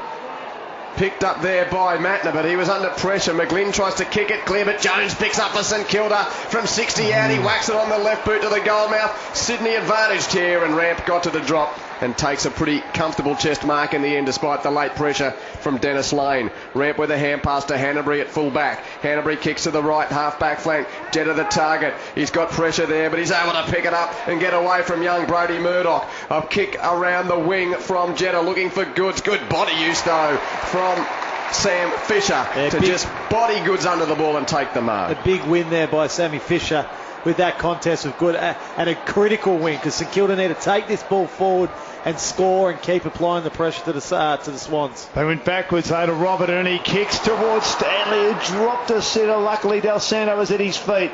He grabs the crumbs, kicks to the wing, but Jude Bolton outmarks his opponent and marks on the outer wing. That's Geary. He's been very good tonight, as we said. Kicks to Goods, gets in front of Stanley, arches the back and takes the mark right half forward. Plays on quickly, kicks into the pocket. Chance there for Parker, can't mark it. McGlynn, he emerges, slides along the turf and out of bounds with the footy. Boundary throw in 30 around. Just forever dangerous, Ben McGlynn. He's always at the feet. You feel like something's always going to happen when he's around the football. 16-point lead to the Swans. We might have gone a bit early a few minutes ago with the Swans. We thought they might have had the game won. Birds hard on the boundary, receives a hand pass, hooks cleverly around the body, but it bounces across the face and out of bounds in the opposite forward pocket at the northern end. 10-13-73 Sydney. St Kilda with the last couple. 8-9-57. They've hung around all night. 13 gone, final quarter. Grandstand AFL in Wellington from the throw-in. Plenty of Saints around the footy. Well, Hayes had a given to him. Umpire says play on. Hayes kicks it clear, but just beyond defensive 50 mark, taken by Malcheski. The bionic one kicks to the pocket, looking for Bolton. He's spoiled off the ball, roved by Jones of St Kilda. Off a step, he kicks a high ball towards the wing. 3-on-2, Sydney favoured. The fly came from Matner. He couldn't take the mark. Or was it Grundy? It was Grundy who couldn't take the mark. Malcheski got it though. Gave to Richards, then to Grundy, back to Richards. They're under pressure here. Ramp just got a kick away as he was dumped by Dennis Lane. The ball to half forward for Sydney. Roved by Kennedy. He swivels on the right, kicks back to the corridor. And the umpire's going to award a mark here to Dempster, although it looked like the Sydney player had been pushed in the back. Nonetheless, play on as the Saints get out of trouble. It's with Fisher on the outer side. Gilbert to Fisher, avoids a couple of tackles. Quick give to Del Santo, getting right into this match now. Kicks to the wing. In front, Sard from behind Smith. A nice disciplined spoil finds the boundary. And guys, the last 3 times that Jones has picked up the footy, he's looked downfield and there has been absolutely no one to kick to. 16 points the lead for the Swans. Taken by Armstrong. Gets the kick smothered. Mopped up by Ramp at the back, who's been okay in the last quarter. Handballs to Bird on the outer wing. He kicks in the direction of Reid, who can't take the mark through his fingers. Boundary throwing. He's horribly out of touch, Sam Reid. Yeah, he is. That ball just went straight through his hands there. Back into play. Pike taps it to the back. Running onto it, Ross. Armitage hurries a kick through traffic. Finds the boundary between wing and half forward for the Saints. Still plenty of time left in this quarter. We're coming probably to about the halfway point here. So St Kilda just need to continue to apply the pressure. They just need to get close enough. McAvoy taps it to the back. Jack lost his footing, handballs through traffic, intercepted by young Saunders, the sub in his first game for the Saints. But the kick carries the pack, and waiting at the pack. It's happened a lot tonight. Last line of defence, Matner for the Swans. Poor kick though, was looking wide for Goods, but it went too wide and was lucky just to pitch inside the boundary line before going over. And Goods had a good little break on Sam Fisher. Should have been an uncontested mark, but the target wasn't found from the kick, and a throw in at right half forward for St Kilda is the result. McAvoy tried to thump it forward. Running through the pack is Matner. He realised his kick was poor before he lost the footy though. Stephen has a chance. He's had 3 against him though. O'Keefe had it, lost it, picked up by Bird. Now Bolton's got it. He can't get a clean possession. Diving in is Ross. Oh, fierce tackle applied there by Ted Richards on Josh Saunders. That was a ripper, and we'll see a bounce at half forward. Welcome to AFL footy, youngster. From the Geelong Falcons. Ball thrown up. Sydney lead the game by 16 points. It's at half forward for St Kilda. Really important 50-50 stoppage here. Goes back to the ground. Murdoch tries to pick it up. He doesn't really get a telling stat. Bird kicks it off the ground to the wing for Sydney. Good, spent it before he got it. Now Bird goes in again. Montagna tackles him. Great intensity from both teams here. Stephen has the ball, kicks it inside 50 for the Saints. Double-fisted spoil by Richards over the boundary line and a throw in. Well done by the Saints here. Just moving this ball forward inch by inch. We thought the Swans were out there. But the Saints are really defending well. Locking down, half forward. Saints into attack at the city end. McAvoy the tap. Revolt the road, tackled. Kicks into bodies. 35 out from their attacking goal. Jones can't take the footy with him. Players really intent on putting their bodies on the line here. Good old hard fashion stuff here. 17 gone. Next goal's important, guys. Very important, Tim. The Saints need to get it. Really put pressure on the Swans. Pike leans in and wins it. Stephen on hands and knees. Montagna there. With him is McGlenn, who does want to lay a tackle when Montagna was still trying to grab control of it. It wasn't out of his grasp completely. And it spills over the line and out of bounds in the forward pocket. Back into play. Pike two-handing it down. O'Keefe spinning by. Can't get his hands free now. He can to Bird. Trying to clear congestion. Jetta sockers it to Goods. Goods feigns the hand pass. Now to Jetta. Now they're out if he can control it. Geary's pretty quick. He's with him on the outer wing. So Jetta keeps soccering it, making valuable ground for the Swans. And they've cleared the danger territory of St Kilda's attacking 50. They've put it out of bounds. Saints supporters saying deliberate. Don't know about that. Boundary throw in 55 around from Sydney's goal. And O'Keefe and Dal Santo with a ruckman. And it's back over the boundary line. It was interesting, that kick off the ground from Jetta. There's no one up forward. But he was half a chance of running it down, I suppose. Now the ruckman get there. Pike tapped down. Gave to Jack to McVeigh, but all under pressure. And back over the boundary. It's been a slippery, hard footy to win tonight, Rammer. But the Swans have had the better of it to date. 16 points to lead at the 18-minute mark final term. As it's thrown in. Well, Stanley came over the top to try and whack it clear at the ruck contest. Ross picks up. O'Keefe's got him. Hayes threw it out. That was like a number 7 in another code here. He got it to Dal Santo, and now they're out as it's whacked on the boot of Saunders from the wing towards half forward for the Saints. Going back, Revolt applied pressure there to ensure the mark was not taken by Grundy, but was able to recover. And then Revolt follows up, tackles Richards. Did he push him in the back? Umpires watching the balls come out. Play on, he says. Half a chance for Dennis Lane, top of the goal mouth. Gets a hand pass out looking for Wright. Wright just couldn't pick it up. And it's Sydney clearing in the end as Rant puts his left boot to it in the left back pocket. Clean bowls, a number of them, including Goods. Taking hard, Jude Bolton. Hanbury on the wing. Left hand pass straight to Gilbert. Turnover for St Kilda. Hayes is out the back. Picks it up. Close to the boundary. Throws it on the boot. Richards in the middle. Can't mark it. Pushed off it by Sard. Coming the other way, Armstrong. Makes a great contest. And he finds Jack. Jack only clears danger for a moment because he's kicked it straight to Roberton. Just get it back in there. Keep putting him under pressure. Roberton chips it straight down the throat of the Swans. Ramp dropped the mark uncontested in the left back pocket, but picked it up, put on a fend, then kicks it clear. 3-on-1 St Kilda.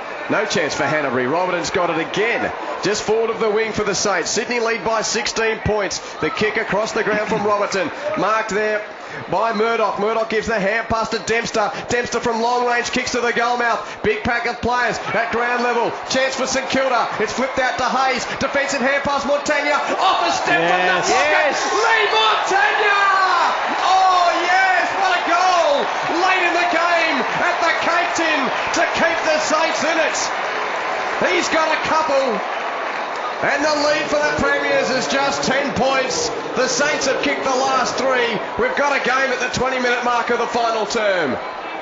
Well, this is what we wanted. We wanted it to come down to a grandstand finish. We've still got 6 minutes remaining in the game, so plenty of time for both teams here. And what I loved about that, St Kilda just continued to work hard, locked the football in. It was ugly. It was absolutely ugly football, but then the class shown out at the end. Lenny Hayes, he could have blazed away quite easily at the goal, but was able to get the handball back to Lee Montagna for a goal.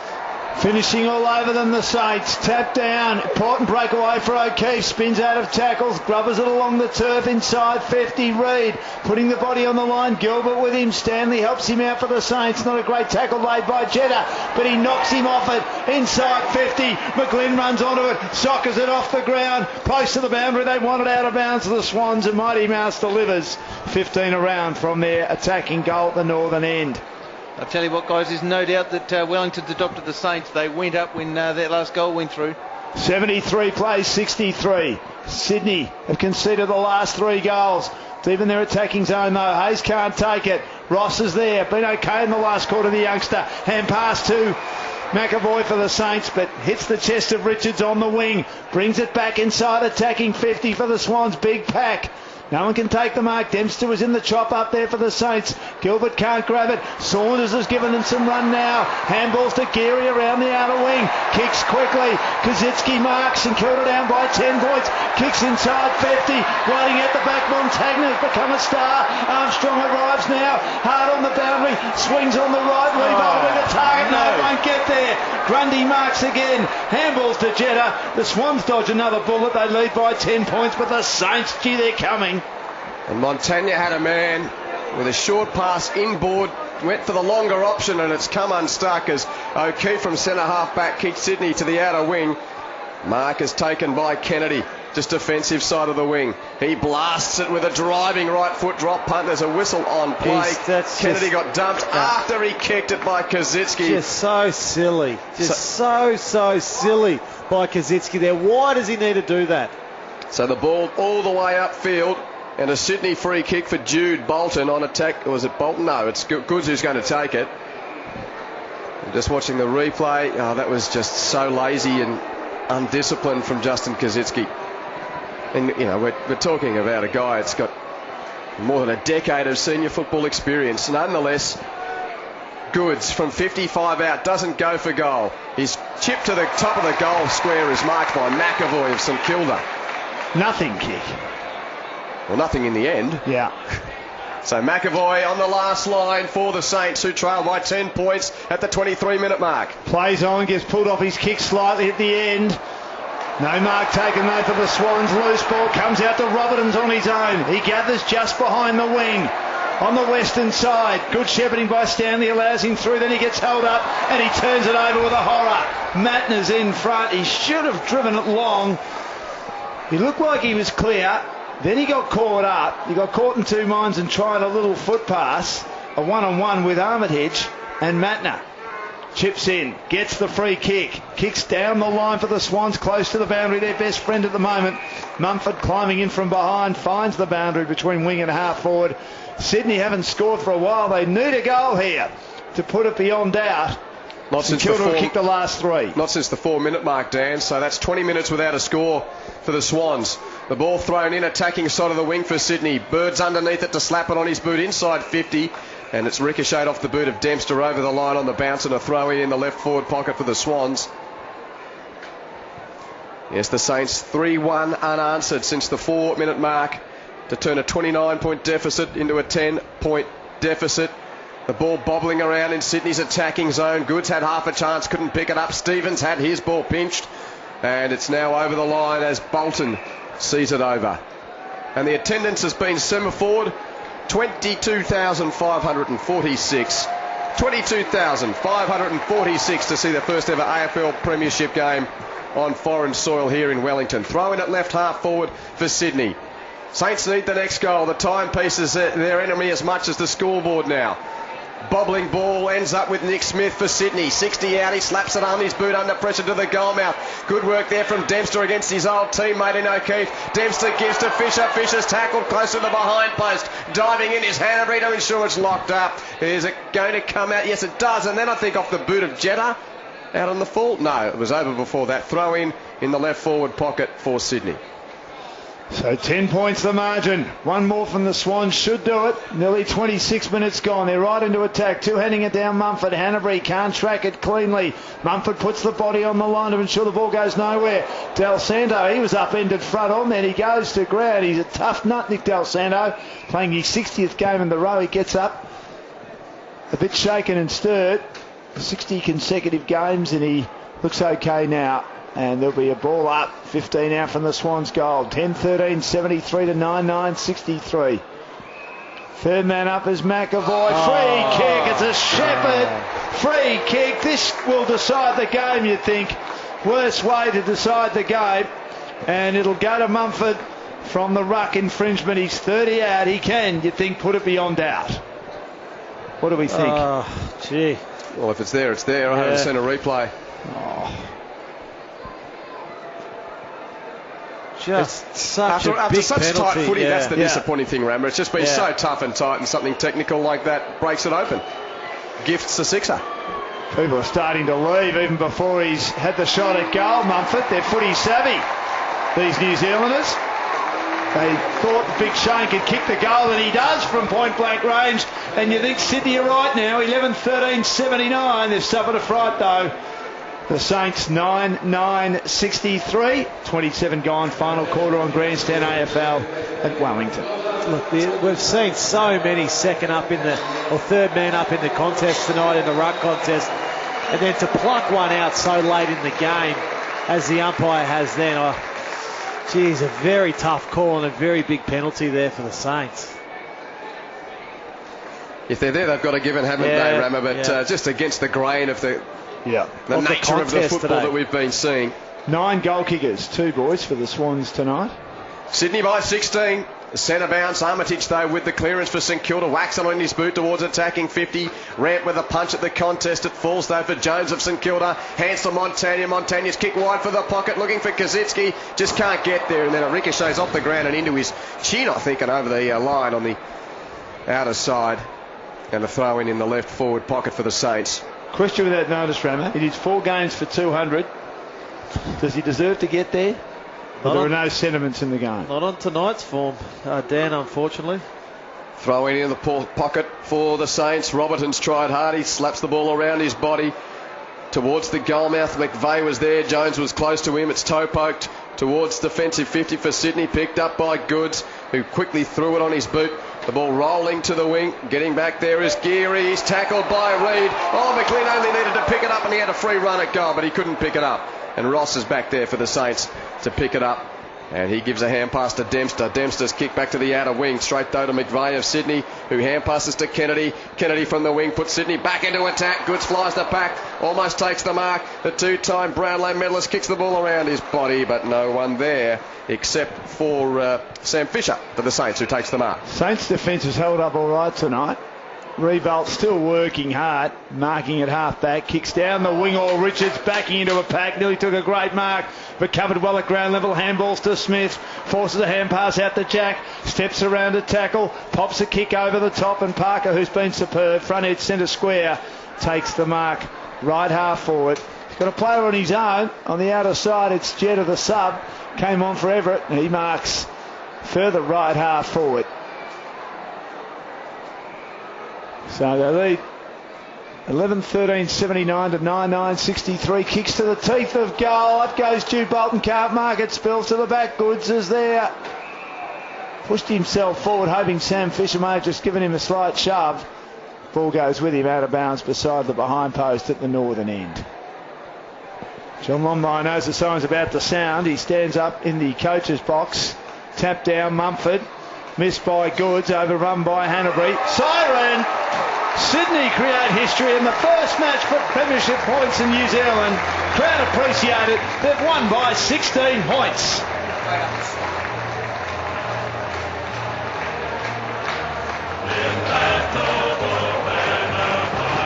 Shake down the thunder from the sky. What though the odds be great or small, Swans will go in and win overall. While the loyal sons are marching onward to victory. Really tough match here at the Cake Tin in Wellington, and Sydney eventually prevailed. They led at every single change. One stage, 29 points in the final quarter. St Kilda stormed home with 3 consecutive goals. But Sydney, as is always the way, found a steadier, even though it might have been a free kick in the dying stages. And they win their 4th game of the season, the Premiers. But they're not going as well as they'd like. The name by day and by night. Lift that noble banner high. Shake down the thunder from the sky. What though the odds be great or small, Swans will go in and win overall. While the loyal sons are marching onward to victory. So 11-13-79 to 9-9-63. And for the Swans, their goal kickers tonight, they had 9 of them. They shared them around. 2 each to McGlynn and Parker, one of their best.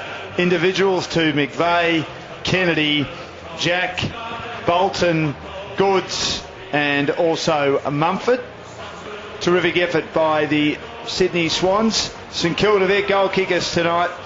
Well, Nick Revolt was outstanding. He kicked a couple, as did Lee Montagna, including a ripper in the last quarter to really ignite them and keep them alive. And goals to young Ross, Stephen, Trent Dennis-Lane against his old team, Jaron Geary, one of their best players tonight, and also Justin Kazitsky kicked the first goal, but fortunately for Cozzy, hasn't had a lot of match practice, didn't get a lot of it after that. So we see a 16-point win here for the Sydney Swans. We're about to have the presentation of the inaugural Simpson-Henderson Trophy, which acknowledges 2 men who embody the Anzac spirit as part of Anzac Day today. Both are part of the enduring image of carrying wounded on the back of a donkey during the Gallipoli campaign. And AFL International Development Manager, the former Hawthorn, Collingwood and Fitzroy player, Tony Woods, said the trophy represents the link between the 2 countries and the spirit of the match. So Sydney about to get their hands, guys, on the inaugural Simpson-Henderson Trophy, and we'll get down to the presentation in just a second. But from a New Zealand perspective, Tim, how do you reckon it went tonight? Oh, look, I don't think we could have asked for a lot more. Absolutely perfect conditions, a great kept crowd, 22,000, and look, what ultimately was a pretty tight game. It looked like it might have blown out towards the end of the 3rd quarter, but the Saints stuck to it, and I suppose you could say they really showed some of the fighting qualities that embody the Anzac spirit. And we probably had a lot of first timers seeing their first game of AFL football tonight. Locals in Wellington, and I'm sure they've left pretty happy. Let's get down to Craig Willis. Wonderful game of AFL and the 2013 Toyota AFL Premiership season. Let's collectively thank both sides for putting on a wonderful display of Australian rules football. And I'd like to invite the St Kilda captain, Nick Revolt, to come forth and say a few words.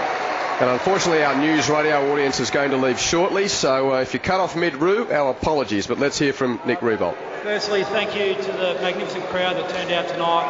Wonderful achievement to get so many numbers here. We'll be back again, so we hope you enjoyed the show. To both football clubs and the Swans, we really respect you guys.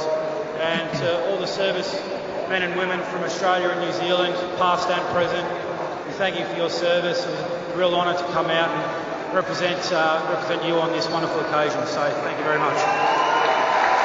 And he had a terrific game, Nick Revolt. Thank you, Nick. I'd now like to welcome the President of the We'll say goodbye to our news radio audience with the news that the Swans have won the game by 16 points. Let's get back to Craig Willis. Best exemplified the Anzac spirit, that of skill, courage in adversity, self-sacrifice, teamwork and fair play. And the winner of the Anzac Day medal is Dan Hannebery. Yeah, well, this is his sort of stage, isn't it? Tough, hard, uncompromising. 30 possessions. Yeah. 13 kicks, 17 handballs, 3 marks.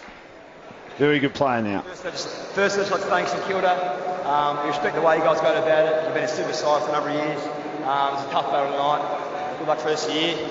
To our guys, we need to keep going. Disappointed last week. Good to get on the winners' board again tonight. To our fans, thanks for coming out tonight. All the fans for that matter. Super spectacle, and let's keep going for the rest of the year. Well done, Dan. I'd now like to invite Kieran Jack, co-captain of the Sydney Swans, and John Longmire, their coach, to receive the Anzac Day trophy from the Prime Minister of New Zealand, John Key.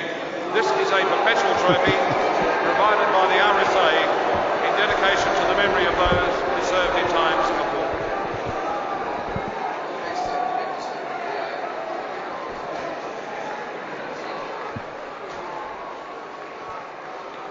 John Keane shaking the hands with Kieran Jack and John Longmire, and there's a photo that will live in the annals of the Sydney Swans Football Club and AFL House and anywhere Australian football is played forevermore on this historic night. I'll be quick. I'd just like to thank the City of Wellington for getting behind this. Great idea, a fantastic support base. So thanks to all our fans for coming up, especially those from Sydney. To the St Kilda boys and our boys, a great idea, a really good show, so let's move on. Thank you. Short and sharp by Kieran Jack. Thank you, Kieran. Hope you've enjoyed the night, ladies and gentlemen. That concludes our official presentation. We have enjoyed the night, Craig, with the Swans having a 16-point win. Adam and Tim, tell us a little bit about it. Well, look, it was a really, really scrappy affair, I think, from start to finish of that game. And look, it really played into Sydney's hands for me. That's the type of football they've played and we've seen for years and years.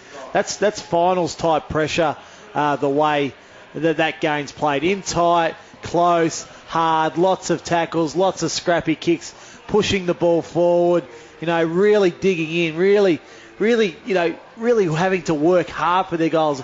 I don't think we've seen one Sydney goal where the forward let out and took a mark on the chest tonight. I think there maybe one by Adam Goods early in the game, but other than that, there was just nothing. On the other hand, I thought St Kilda tried really hard. Look, at the end of the day, they'll probably just outclassed. They had a very, very young side in who probably weren't just able to maintain that pressure for the 4 quarters. And that was the difference in the game for me. Sydney are able to maintain that standard of play in tight, in hard and in close for 4 quarters. The other part of the game that really disappointed me but really played into the Swans' hands is they kept the extra in defence the whole night. So St Kilda were driving that football forward on a number of occasions, and the amount of the intercept marks that the Swans would have taken from St Kilda's long kicks inside 50, I think, almost could have been a record, because it just seemed to happen time after time. If it wasn't Richards, it was Grundy. If it wasn't Grundy, it was Malcheski. If it wasn't Malcheski, it was Matner.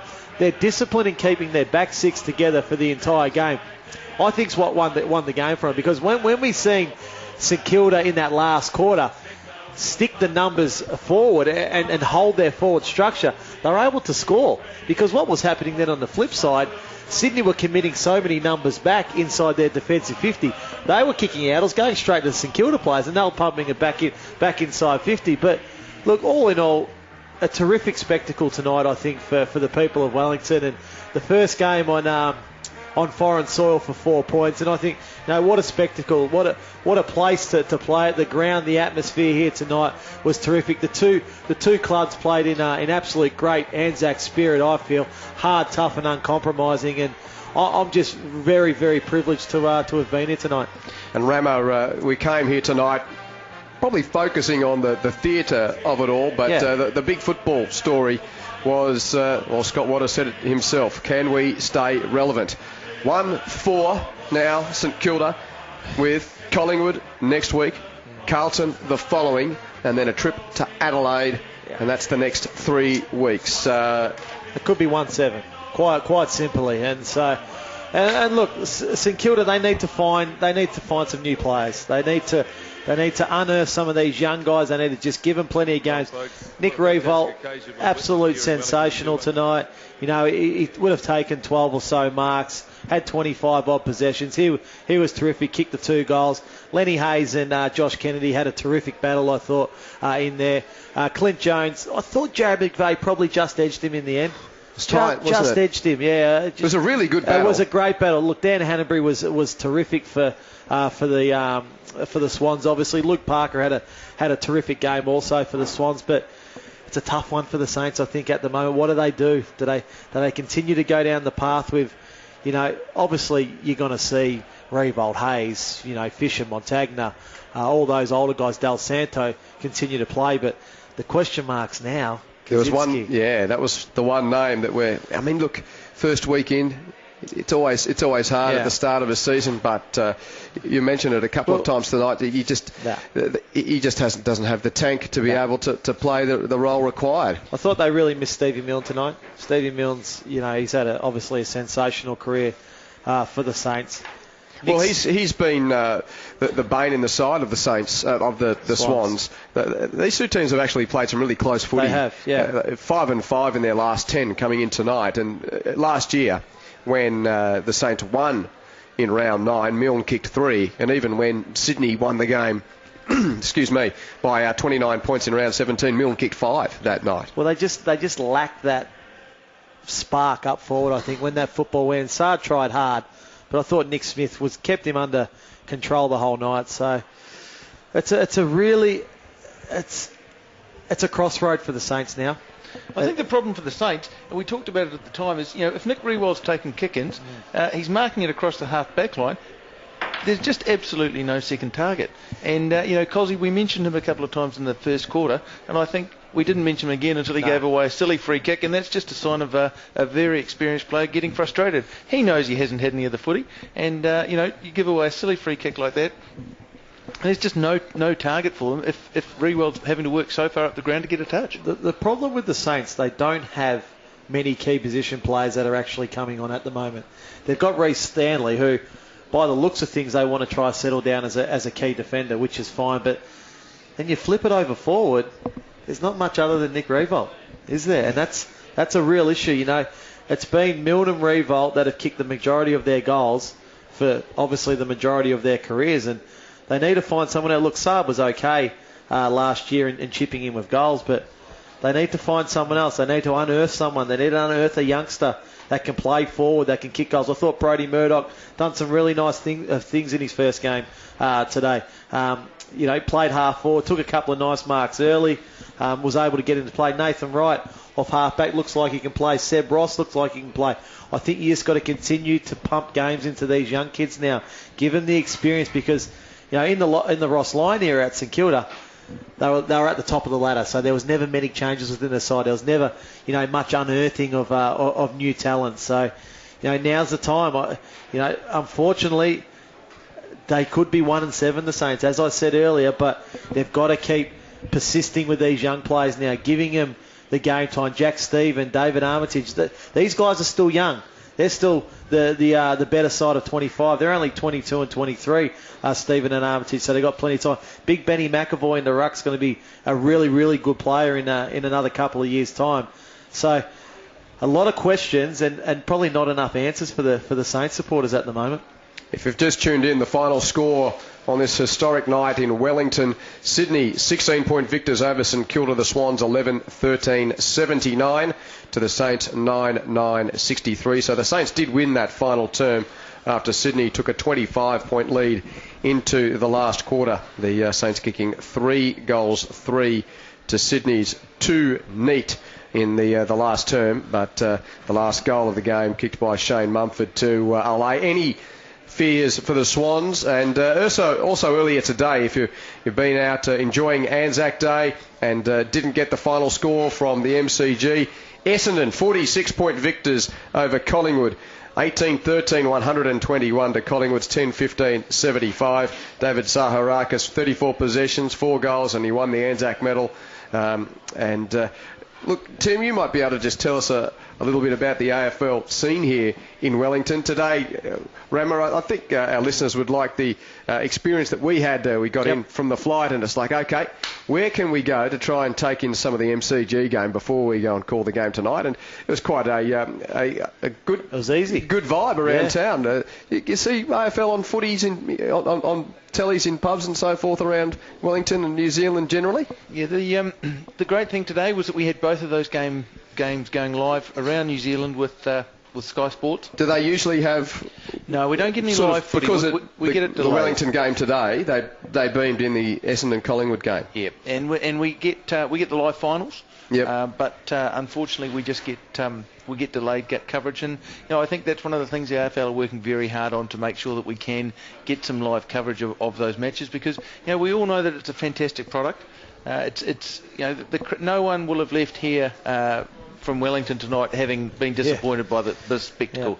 Yeah. They had a fantastic commemoration of the Anzac Spirit. They had a great game. And I think in a lot of ways, St Kilda can take some things. As we said, look, they might end up 1-7, but they certainly kept fighting, and you can't question their commitment around the footy, and not the result they were looking for. But and just on the MCG today, Rama, are you a bit surprised with how the Bombers are tracking? Look, absolutely, I'm surprised by that margin of 46 points, because those Anzac Day clashes there are usually unbelievably close. So for the Bombers to really kick away there in that last quarter and win by such a margin, I think should be so pleasing for Bomber supporters, and shows that there's some real depth in that list at the moment for Essendon. We've got Essendon, I should say. It's all right.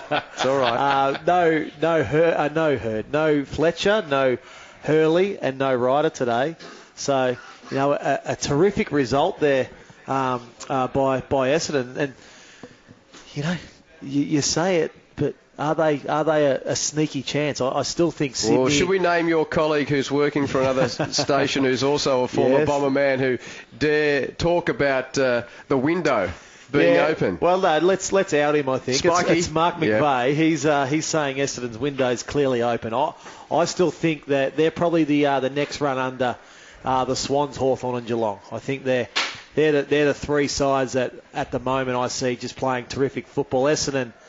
What's most pleasing for me is they've already played 2 interstate, and they've won those 2 interstate, and we know how hard it is to win those games. But today David Zaharakis, 34 possessions and 4 goals. What a game of football that he's played. But it's like the great feast at the barbecue, and the sun's shining, but there's a black cloud coming at some point of the season. We just wait to see what happens with the Crime Commission and Asada. Well, that's with the footy club. That's right. We know the issues that the club are having off the field, but I think what all the players can do is control what's happening on the field, and they're doing that at the moment. To their credit, they're not letting that be a distraction, because quite simply, it could be. They could just quite easily roll over and say, oh, look, there's too much going on.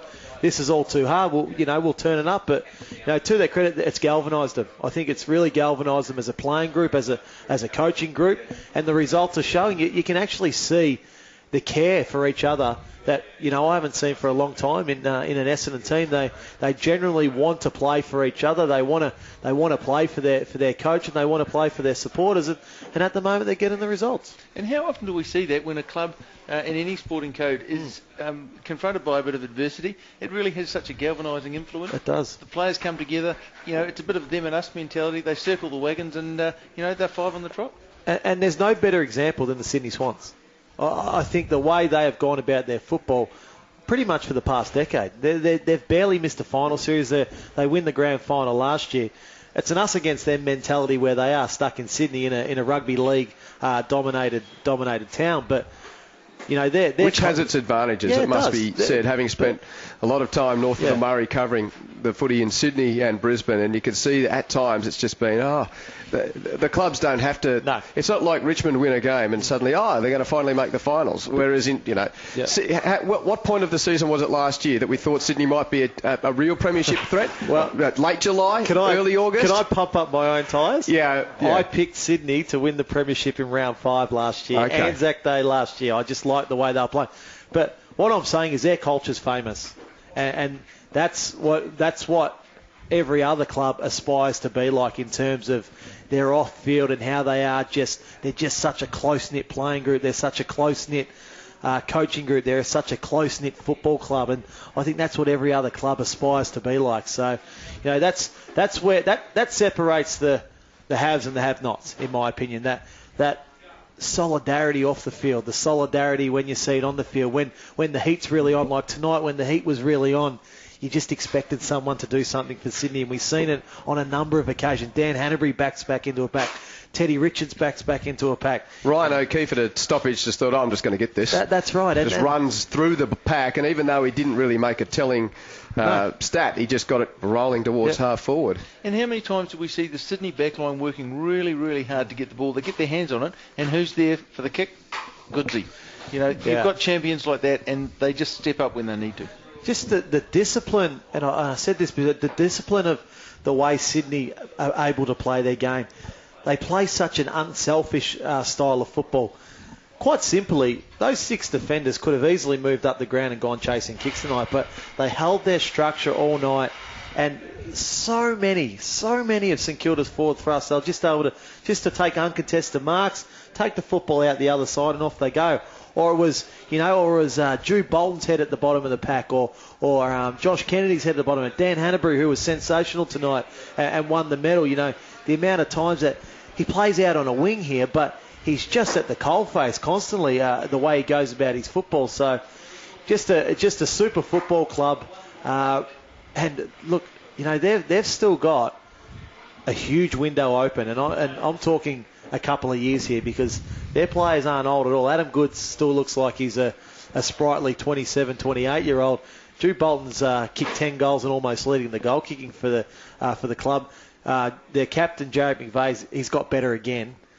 Kieran Jack, Ted Richards, he's taken off from where he was last year. Heath Grundy's so solid.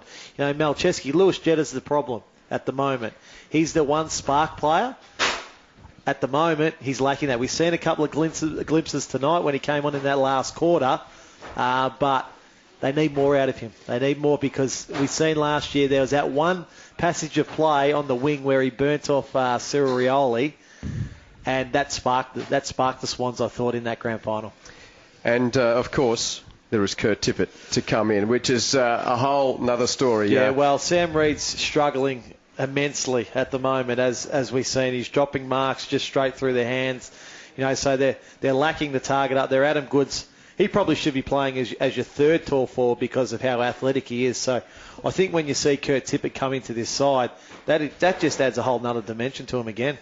Quentin Hull, Adam Ramanauskas and Tim Stevens with you from the Cake Tin in Wellington, talking through the matters of the day. And the score here, if you've just tuned in, Sydney 11-13, 79 to St Kilda's 9-9, 63. And at the MCG, Essendon defeated Collingwood by 46 points, 18-13, 121 to Collingwood's 10-15, 75. We'll hopefully get into the Swans rooms shortly, but I can quickly just go through the team changes for the rest of round 5, starting with tomorrow night's big game in the West between Fremantle and Richmond.